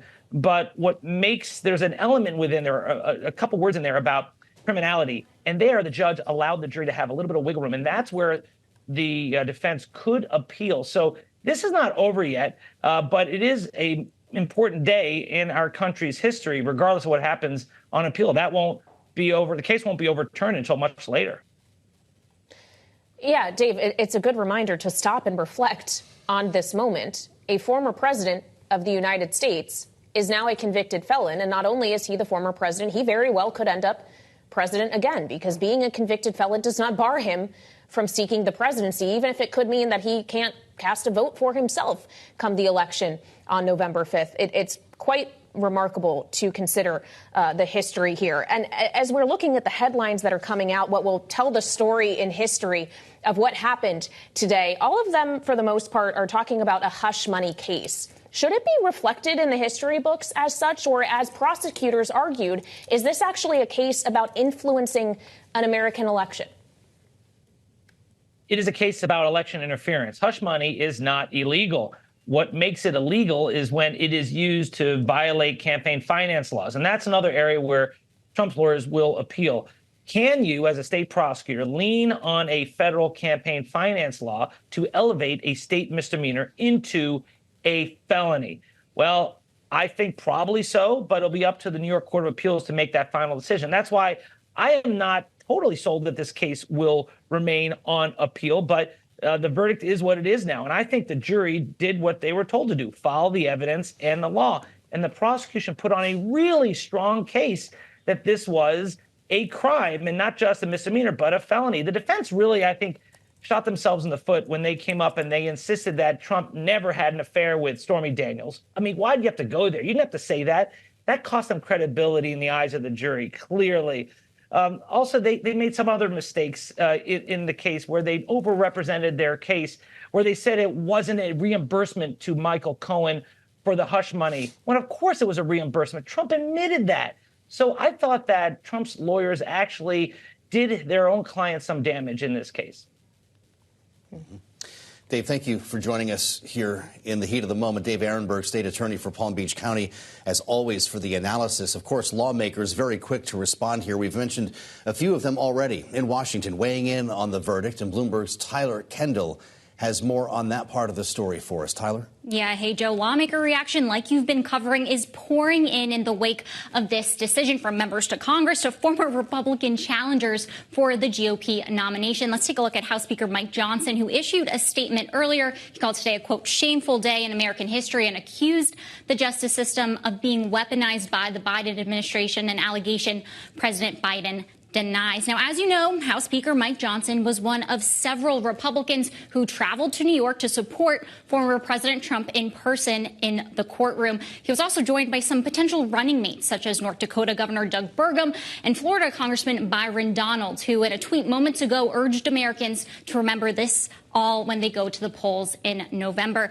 Now, both of you know so many lawmakers were spotted in the New York courtroom showing their support for former President Trump that House Majority Whip Tom Emmer told you both earlier he was dealing with some logistical hurdles just to get enough members to the floor for votes. Keep in mind, I'm the whip. My job is to make sure people are attending a session, that they are here so they can vote. And let's just say that we've had to do some gymnastics to make sure that works with people coming and going, whether it be to New York or somewhere else. Now, when it comes to the Democratic side of the aisle, I want to look at Democratic Congressman and now Senate candidate Adam Schiff. He was the lead impeachment manager in the first impeachment trial of former President Trump. On Twitter moments ago, he highlighted the justice system, saying in part, quote, today 12 ordinary American citizens found a former president guilty of dozens of felonies, adding in the rule of law prevailed. Joe and Kailey, we'll see how all of this plays out on both sides of the aisle, both for the 2024 campaign, but also for some of these critical House and Senate races, too. All right, Bloomberg's Tyler Kendall, thank you so much. Joining us now for more are Bloomberg's Megan Scully and Wendy Benjaminson around the table here in Washington as we consider the ramifications of this historic day in history. If you're just joining us on Bloomberg Television and Radio, former President Donald Trump has been convicted of 34 counts of falsifying business records, guilty on 34 felony charges. Megan, as we were just hearing Tyler there outline the reaction we have gotten from people who are currently sitting in Congress. There are also many who are vying for seats in Congress, and this could be a complicating factor for them, especially if you're a Republican. Larry Hogan, the former governor of Maryland, who is now running for Maryland seat that he could flip from blue to red as he is a Republican, put out on X, regardless of the result, I urge all Americans to respect the verdict and the legal process. We must reaffirm what has made this nation great, the rule of law. That was quickly seized on by Chris LaCivita, who's very close to the Trump campaign. You just ended your campaign, which speaks to, Megan, how this is a very difficult issue to navigate if you are down the ballot. Well, running as a Republican in Maryland is very different than running as a Republican in Georgia, which is a swing state, but still, obviously, the Republican vote there is very strongly behind Donald Trump. Larry Hogan was a popular governor in Maryland and secured the nomination to run for Senate, the electorate fully knowing that he was not in lockstep with the former president. So this was not an unexpected statement given where he has been and the state in which he represents. Pretty amazing when we consider fundraising. Wendy Benjaminson, the big portal used, or one of them, by Donald Trump and Republicans, winred.com, was not loading properly. It was crashing under the weight of use following these verdicts. This is a moneymaker today for Donald Trump, or for both Trump and Joe Biden. It looks like it'll be a moneymaker for both of them. Both of them were out with fundraising emails within 30 minutes of the verdict. That's something. This is, which doesn't speak well toward this not being a politically motivated case on either side. Both are really trying to get some political advantage here out of a jury verdict that we're all, treating as it should be a very serious historic moment.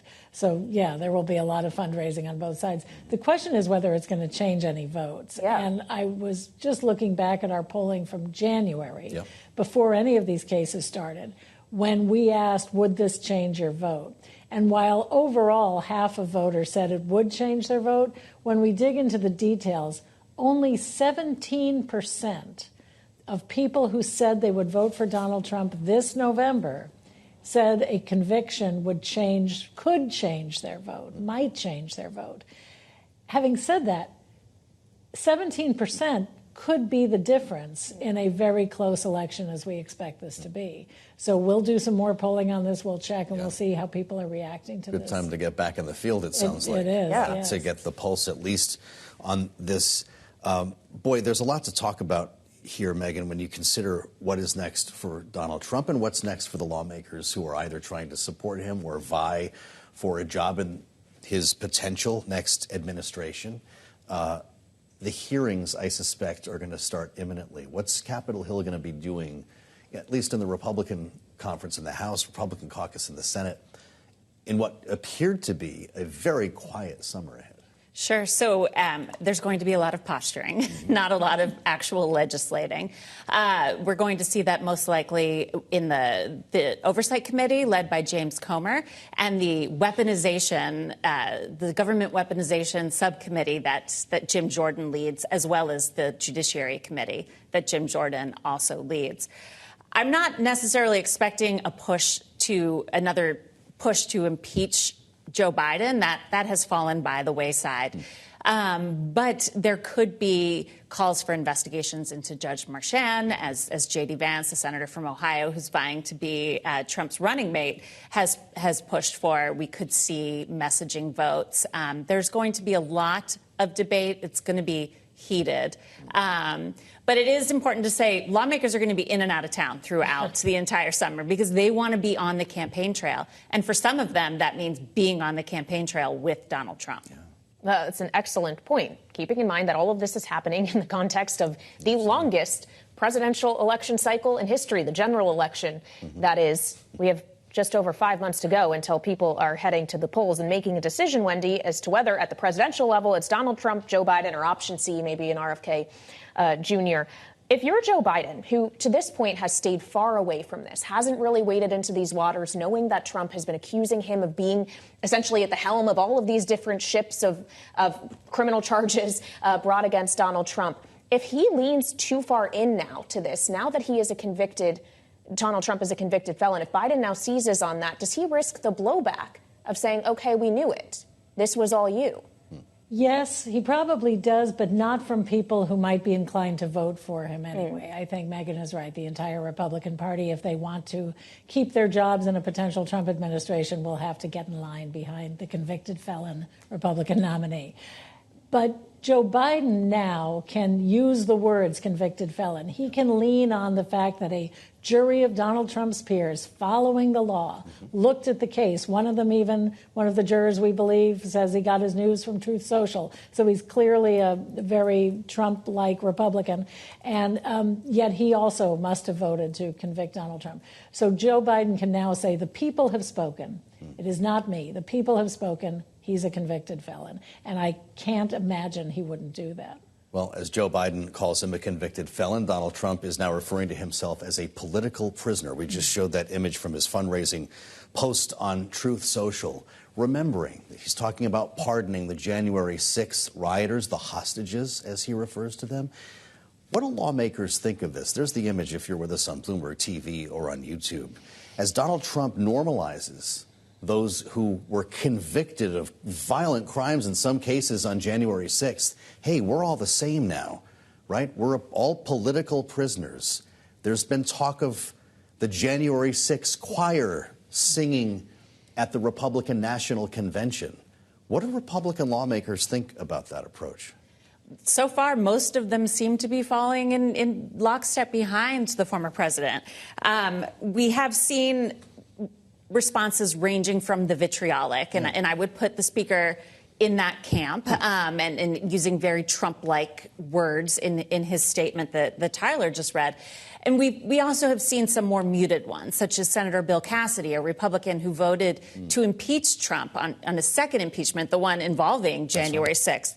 But he did put out a mild statement, but he did say that he disagreed with the verdict, which I think was notable.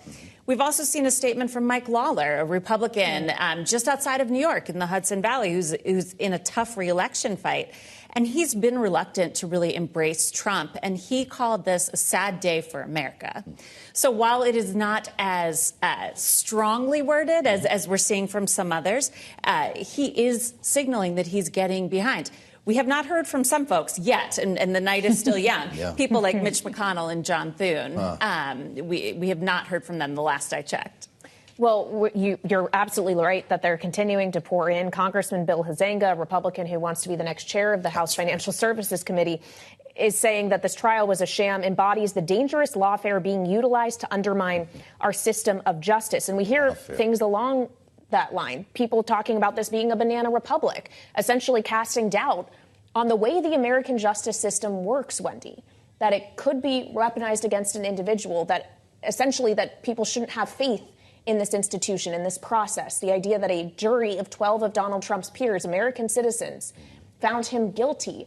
How should we think about the wider ramifications of the conversation we are now having in real time as to whether or not this verdict should be trusted? All right. It's really interesting because it brings to mind the period in which Richard Nixon was almost in this position and, had the wily smarts to get out of town before any of this could happen to him.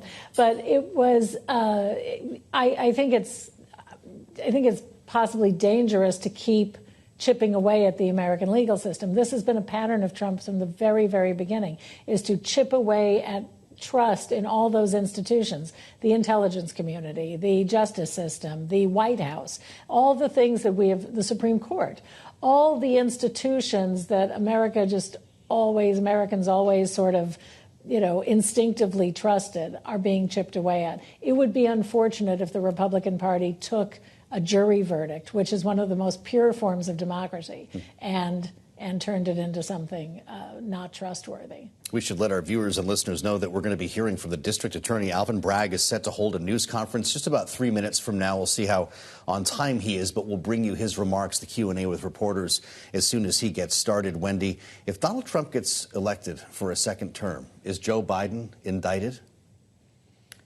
I don't know if he would actually be indicted, but He's suggested he has ready suggested to do that. Right, but you have to get a grand jury to do That's that, right. right? Which would be normal citizens. I don't doubt that he would try. I don't doubt that he will also dismiss Jack Smith, the special counsel, if these cases extend and thing. He will dismiss any of the other federal cases against him. The Georgia one seems to be falling apart. He will not then face prosecution for the documents case or for January 6th. And there is a great legal debate going on, which probably will end up at the Supreme Court, about whether his expansive pardon powers, any president's expansive pardon powers, extend to himself. I mean, these are things the founding fathers just never even considered. Could you pardon yourself for a crime? Could a convicted felon run and serve as president? They didn't address this, I'm assuming because it never occurred to them to address these things. Yeah, I don't know that any of us could have predicted we would end up in this moment in American history where someone who sat in the Oval Office for 4 years becomes a convicted felon for technically actions that he undertook prior to assuming office. We do just have to stop and consider what it is that we're dealing with here. Megan, she just mentioned, though, special counsel Jack Smith. There have been some in Congress, including Congresswoman Marjorie Taylor Greene, who, in efforts to oust the speaker, was trying to extract certain things from him, including defunding the special counsel investigations into Donald Trump. That obviously went nowhere. Her effort to vacate the speaker was ended very quickly with the help of Democrats. But could that actual idea of defunding those who are looking into Donald Trump gain more traction now that he has been convicted? It could, but it would not pass the Senate, which is controlled by Democrats. You need 60 votes to do just about anything in the Senate. So I'm not expecting anything to be enacted, but it is another area to be a political lightning rod in the weeks and months leading up to the election. And I think we will see much more debate about that, and we may see some more lawmakers sort of joining that phrase. When you think about the next couple of days for both of, I'll call them candidates, but you've got a president and a former president in this case, do they both hit the road? Does Donald Trump get the road show started right now to start framing this before sentencing? Yes, I think so. In fact, a reporter in the hallway before the verdict shouted to Donald Trump, some question. Yeah. And his response was, I want to campaign. Huh. That's where I want to be. And so he undoubtedly will now hit the road. And you've seen that poster or post that was on Truth Social of him being the political prisoner. That is what his affect will be from now on. He will be the political prisoner. Joe Biden, now freed from the I have to let the jury do its thing, yes, right. Can now campaign about it. The other interesting thing is the timing of the sentencing. It is 4 days before the Republican convention, and nominees then are holed up in their hotels. In this case, it would be Milwaukee for Donald Trump, would be holed up in a hotel suite, working delegates, interviewing vice presidential candidates, thinking about, his putting the final touches on his nomination speech. and working pretty hard for the most important 4 days of the campaign. And instead, he'll have to be dragged back to New York to sit there for the sentencing. So the nomination speech should be a real stem winder. God knows if he's in Milwaukee to deliver it. We'll have to wait and find that out. Wendy Benjaminson, thank you. Megan Scully, both reporting for Bloomberg, and great analysis as we consider what we're experiencing here. A news conference is about to begin with DA Alvin Bragg. We'll bring that to you when he begins, as we add the voice now of Robert McWhirter, criminal defense attorney who's been helpful in getting us through these deliberations. Robert, welcome back to Bloomberg. Now that we know Donald Trump is guilty on 34 counts, he's calling himself a political prisoner, even though he just got back to Trump Tower a short time ago. He was waving to supporters and fist pumping in the air on Fifth Avenue. Will he eventually be a political prisoner? Well, I find it kind of odd that he's calling himself a political prisoner when he goes back to his luxury apartment on Fifth Avenue. I don't think most political prisoners have that kind of life. No, he is not a political prisoner. When he says that the system is rigged, the American justice system is rigged in favor of the defendant. He availed himself of the Fifth Amendment right to due process, the Sixth Amendment right to counsel. He could afford his defense. And after that, the system is only rigged because it's rigged to make sure guilty people get convicted. So his claims about that are just political hyperbole. He got a fair trial with an excellent judge. And his trouble was he just had a very good prosecutor, and his defense was very ill-structured and very poorly executed. So if you think his defense was ill-structured and poorly executed, how much of that is his defense attorney's fault? And if you were Donald Trump looking to the appellate process, would you be looking for new representation? Well, Donald Trump may look for new representation because he likes to blame other people. I cannot believe that his lawyers, who have reputations of being effective lawyers, would have done all the things that they did if Donald Trump had not insisted on it. Their decisions in the case, I'll give you just one example. Their decision to put on Robert Costello at the very end was absolutely absurd. He added nothing to Trump's defense, in fact, hurt the defense, but that's what Trump wanted. He wanted a contentious kind of witness to go in, and he got slapped down appropriately so by the judge. His defense would have been much better ending just on the cross-examination of Michael Cohen and claiming that he's a perjurer, rather than put on Costello, which added nothing other than make the jury think that he had a weak, anemic defense. And that's just one example. Well, with hindsight 2020, then, Robert, what should Donald Trump's legal team have done differently, or was there nothing to do to beat these charges? Well, under the changes in the law, an opinion from the Supreme Court by the late Ruth Bader Ginsburg, his lawyers had to follow what he said. Did Donald Trump, would he do anything differently? I'm not sure he would, because I think Donald Trump was far more concerned with what is going on outside the courtroom than what went on inside the courtroom. Because he's primed to make this big claim that he's a political prisoner and how it was rigged and all these complaints, which he was doing every day. I don't think he particularly cared about his defense in the courtroom, which he evidenced by sitting there with his eyes closed the entire time, communicating to the jury that he didn't think their time was all that important. That's a very bad move, because jurors make you pay for it. Well, and certainly we saw that all 12 members of the jury ultimately found him guilty of all 34 counts. There was no hung jury, which many suspected could happen, or on at least some of them. But these were only 34 counts of the 88 crimes that Donald Trump has been charged with at the federal and state level, all of them felonies. This one has come to conclusion, barring the appeal, obviously. The others, we have maintained for some time now the expectation they won't go to trial before November. A lot of that may depend on the Supreme Court, Robert. Is your expectation changed at all on that? No, unfortunately, I think they will be delayed. But you should put this particular verdict in context. All 34 counts, the jurors didn't have any doubts on any of them. And this particular case was widely viewed, and I believe is, the weakest of all the cases against Mr. Trump. So the fact that he went down on 34 counts on the weakest case against him, the most complicated case, the hardest for the jury to understand and accept, really does not bode well for his future prospects on these future cases. So his game has been to delay, and that's what he is trying to win on. I think he will win at that, barring some changes, which could happen. I'm not sure if the 11th Circuit is going to continue to kind of support Judge Eileen Cannon and the things she's doing in the Florida case. And maybe the Georgia case will get its act together and move forward. But barring that, he's probably going to get the delay he desires because he thinks that if he becomes president of the United States, it confers an immunity on him that no other citizen is allowed to have. And that's just not what America is about or the criminal justice system is about. Robert, our team inside the courthouse is letting us know that jurors were seen being taken out the courthouse's back door.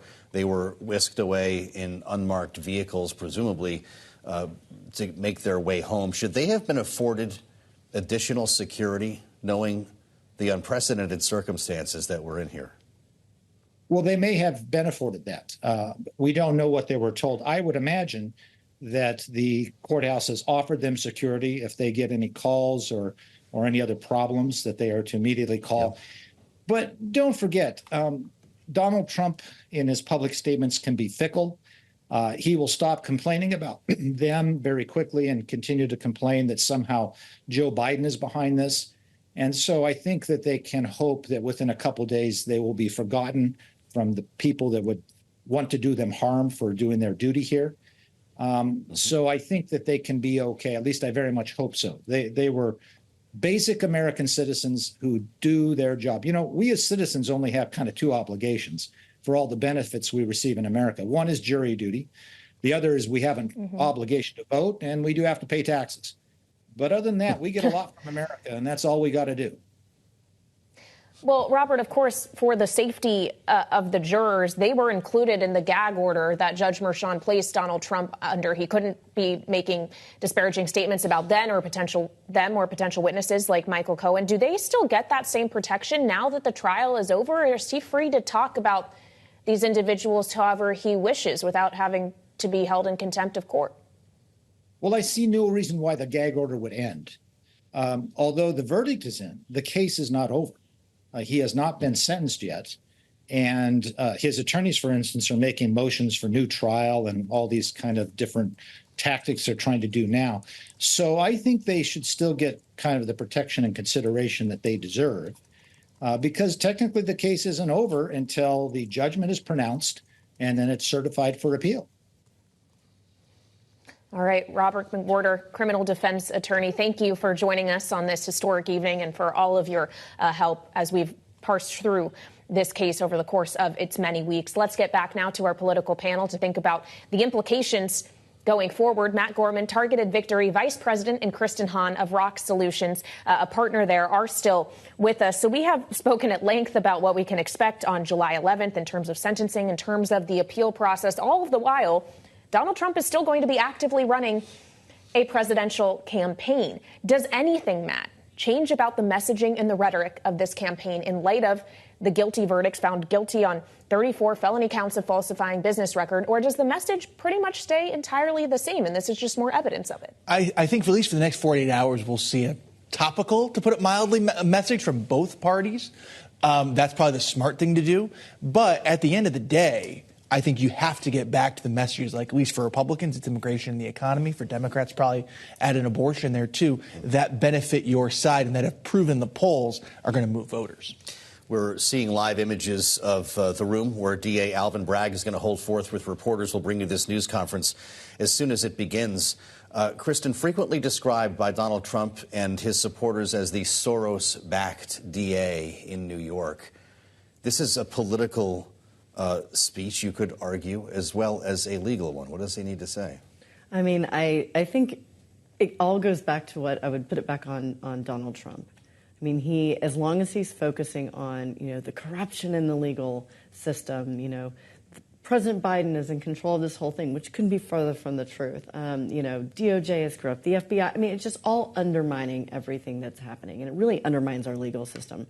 So I think, staying just like to the point, exactly what's happening, nobody is above the law. At the end of the day, nobody is above the law. Mm-hmm. Well, and that was the first line of the statement the Biden-Harris campaign put out upon this verdict being read out by the jury. But they went on to say that ultimately the only thing that's going to keep Donald Trump from the Oval Office is the way people vote in November. Because, Kristen, being a convicted felon does not mean he can't be president, even if he can't cast a vote for himself. Yeah. I feel like we just need to sit with that fact. Uh-huh.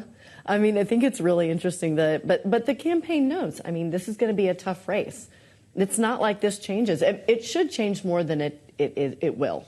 And I think the campaign knows that. Everybody who's fighting for Biden's reelection knows that as well. Is there anything that Alvin Bragg can say here that will help to remove politics from this? Because we've heard from Democrats and Republicans that this is the weakest case among them. Republicans say this is politically motivated, weaponization of government. You might not see Joe Biden's fingerprints on this because we're not talking about the federal government to begin with, the federal justice system. But this district attorney has a lot of folks criticizing him. How does he diffuse that? By being as organized and precise as possible. There's a lot of downside in what he's about to say. And what I would watch is he needs to be very, very careful not to hand grist to the Republicans, to the Trump campaign, who are looking to parse every word. If he gives us and our side something to use against him, I'm not even talking in the court of law. I'm talking court of public opinion. That's what matters now. That's very, very, very pivotal. Okay, so, Kristen, if you're Joe Biden, what do you not want Alvin Bragg to say? To gloat. Oh. I mean, I think he has to even go further about, parsing his words, with the Republicans parsing his words, the way he delivers it, his facial expressions. I mean, there's a reason why we do, speech prep and debate prep with our candidates, because I think that, regardless, you don't want it to look like you did anything other than exactly hold somebody accountable according to the law. Well, we're going to bring this, as I mentioned, to you live here on Bloomberg TV and radio. If you're just joining us, welcome to special coverage. I know this is not typically what you're seeing at this time on Bloomberg or hearing on Bloomberg Radio. 34 counts guilty across the board. Donald Trump guilty on 34 criminal counts, becoming the first former president to be convicted of crimes, a convicted felon who's made his way back to Trump Tower. Kailey, I suspect that we'll be hearing and seeing from him tomorrow following the events of this day. But right now it's about the district attorney.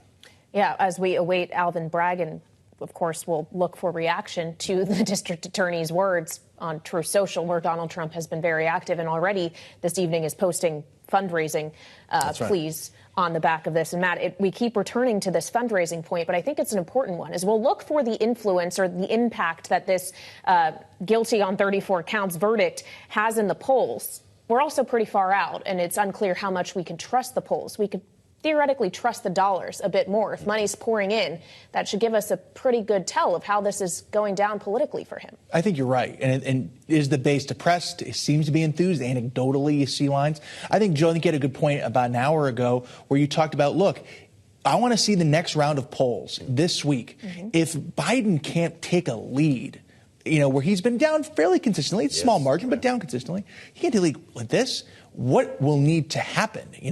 They might say, okay, maybe the debate will change things, but eventually you need to start showing some movement in the polls. Maybe it does. Yes, sure. But one other anecdote is, if you're in the poll, if you're in the field right now with a poll, expect a big dip right now, possibly that could turn overnight. I just want to mention quickly, Donald Trump just posted on Truth Social, press conference tomorrow morning at 11 a.m., Trump Tower atrium, ending with MAGA 2024, Joe.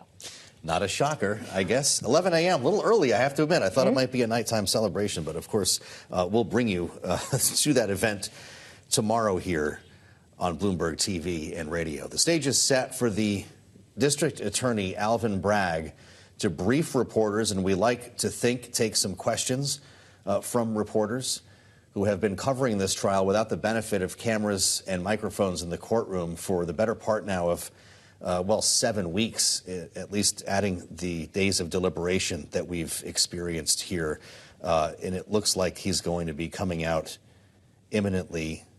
Kristen, you said that you don't want to see gloating. What do you want to hear? You know, when you hear the facts, I mean, they have to make a statement about the verdict. They can't just go away into the silence. Like you said, the case is not over yet. I'd like it to be as boring as possible, honestly. I mean, you're just Should he take questions? State the facts. I mean, he's got a room full. You're talking to a comms person who doesn't, you know, would literally say no, like get him out of the room, have a brief statement, and get him out of the room. I do not know what they're going to do, though. If you had a question for him, though, Matt, what is worthy of asking him? That's a good question. I don't know. I don't have one off the top of my head, but I will say this. This is also important to Bragg personally. This is the most important moment, not of his prosecutorial career, but his personal one, political. And he has just walked to the podium. This is District Attorney Alvin Bragg about to begin speaking to the press after Donald Trump was convicted on the 34 charges of falsifying business records that Alvin Bragg brought against him in the state of New York. An incredible day in history for a former president to be convicted of felonies. And we'll wait to hear what Alvin Bragg has to say. Yeah, this is a district attorney who's endured withering criticism since this indictment first dropped. Kailey, the first to be brought forth. Let's hear him live now on Bloomberg TV and radio. The jury, for its service, jurors perform a fundamental civic duty. Their service is literally the cornerstone of our judicial system. We should all be thankful for the careful attention that this jury paid to the evidence and the law and their time and commitment over these past several weeks. 12 everyday New Yorkers, and of course our alternates, heard testimony from 22 witnesses, including former and current employees of the defendant, media executives, book publishers, custodians of records, and others. They reviewed call logs, text messages, and emails. They heard recordings. They saw checks and invoices, bank statements, and calendar appointments. This type of white-collar prosecution is core to what we do at the Manhattan District Attorney's Office. In the 1930s, District Attorney Thomas Dewey ushered in the era of the modern, independent professional prosecutor. For now nearly 90 years, dedicated professionals in this office have built upon that fine tradition. A major part of our practice during that nearly 90 years has been public integrity work, including cases involving jurists, local and state electeds, public servants, and others. I want to thank this phenomenal prosecution team, embodying the finest traditions of this office: professionalism, integrity, dedication, and service. They are model public servants, and I am proud and humbled to serve side by side with them. The 12 everyday jurors vowed to make a decision based on the evidence and the law, and the evidence and the law alone. Their deliberations led them to a unanimous conclusion, beyond a reasonable doubt, that the defendant, Donald J. Trump, is guilty of 34 counts of falsifying business records in the first degree to conceal a scheme to corrupt the 2016 election. And while this defendant may be unlike any other in American history, we arrived at this trial and ultimately today at this verdict in the same manner as every other case that comes through the courtroom doors, by following the facts and the law and doing so without fear or favor. I want to conclude by expressing deep gratitude to the NYPD and the officers of the Office of Court Administration for securing the courthouse, all of our safety, making sure that the courthouse and all of the other matters that are important in their own right continued seamlessly. They will continue to be and have always been incredible partners. Thank you.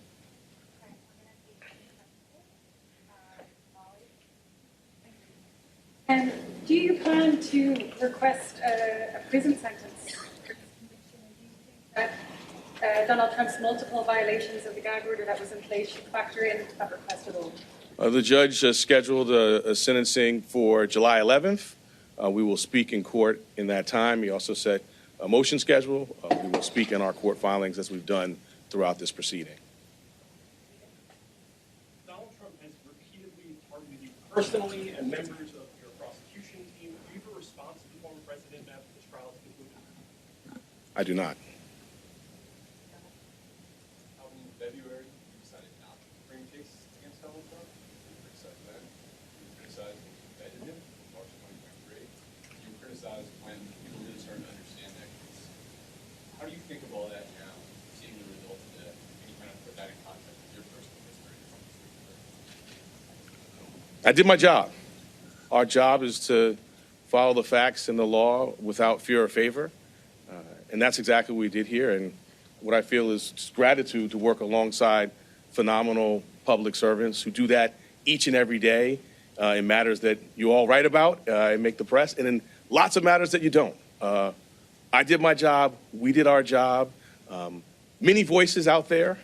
The only voice that matters is the voice of the jury, and the jury has spoken.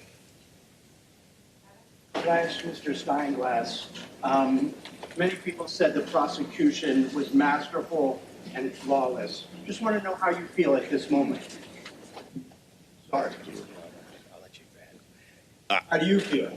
Mr. Steinglass, I think some of you probably saw him speak for a little bit the other day. So he's done his job, as has this team.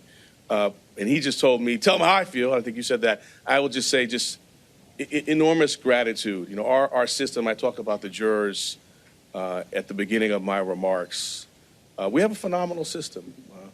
12 everyday New Yorkers. They listen to the judge's directions. They follow the evidence. You saw them in court every day. They were careful and attentive. And so I feel deep gratitude to work alongside them, to be a part of this system. And I just want to echo that this is what we're doing every single day. I mean, during this trial, just this week, right, a ghost gun indictment, Grimaldi's wage theft plea resolution, sex crimes, convictions, all sorts of work that's being done by phenomenal public servants. So we're before you today on this obviously consequential matter, but this is what we do every day. We follow the facts and the law without fear or favor.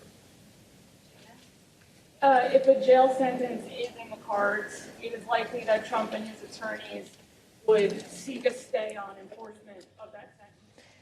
We've been listening to the press conference of New York County District Attorney Alvin Bragg on Bloomberg Television and Radio after former President Donald Trump was convicted, found guilty of the 34 felony counts of falsifying business records, charges that Mr. Bragg had brought upon him. In his remarks, the DA says he will not speak to whether or not he will seek prison time for the former president. He did say, though, what he did here was his job. And he said, while this defendant may be unlike any other in American history, we arrived at this trial and ultimately today at this verdict in the same manner as every other case that comes to the courtroom doors, following the facts and the law.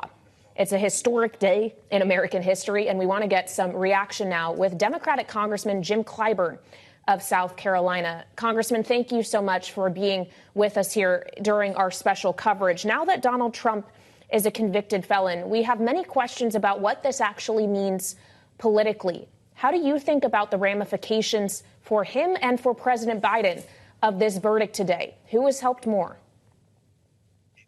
Well, thank you very much for having me. I do believe that we have a system in this country that all of us have lived with for a long, long time that has served this country tremendously well.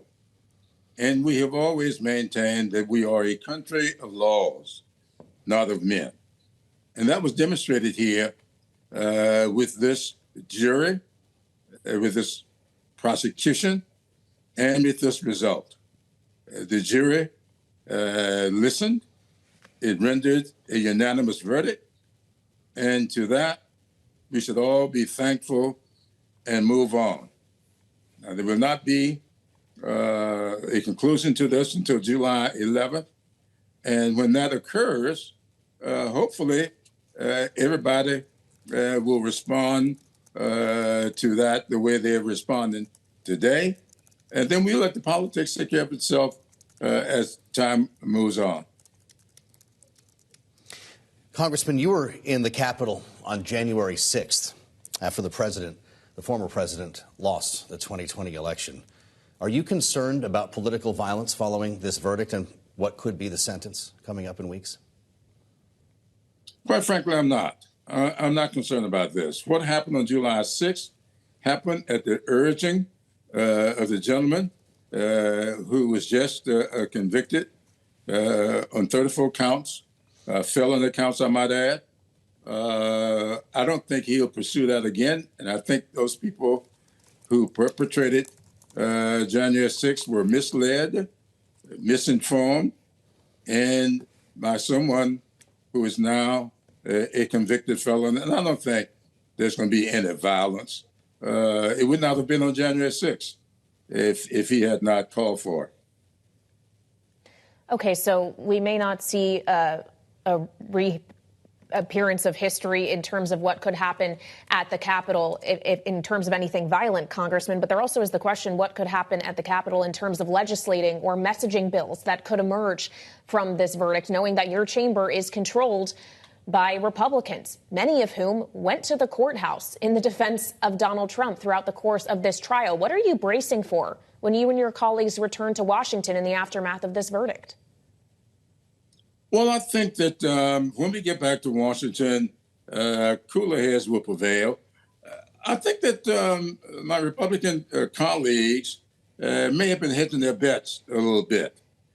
You now have 12 independent American citizens who looked at the facts in this case, came to a unanimous decision. I did not check to see what walks of life all of them came from, but 2 of them were attorneys. And I do believe that those attorneys spoke up for the law. And I do believe that that cross-section of 12 people ought to be instructive for my Republican colleagues. And hopefully this will be a significant step toward our pursuit of a more perfect union. And we will do the things that are necessary legislatively, as well as politically, to maintain this democracy, to continue our pursuit towards a more perfect union, and hopefully prepare for a definitive election come November 5th. Congressman, we've just got a minute left. With all of that said, do you want to hear Joe Biden start talking openly about this? He's been largely just giving Donald Trump rope for the course of this trial, and as the others have emerged, the other indictments, is it time for him to start speaking about this out loud now that we have a verdict? I don't think so. Maintaining this democracy is not a partisan issue. It's not Democrats or Republicans. This country has been served well by this two-party system, sometimes to my liking, sometimes not so much. But I think all of us are responsible for this. And I get a little irritated when I hear people say Democrats, in order to keep this democracy, Democrats need to do this, or Democrats need to do the other. Americans need to work together to maintain this democracy and let the judicial system take care of itself. We have 3 branches of government. They act independent of each other. All of us have responsibilities to maintaining this. I appreciate your insights on an important day. Democratic Congressman Jim Clyburn of South Carolina, one of Joe Biden's chief surrogates. I'm Joe Matthew alongside Kailey Lines in Washington. That does it for Balance of Power. Special programming with much more ahead here on Bloomberg TV and radio.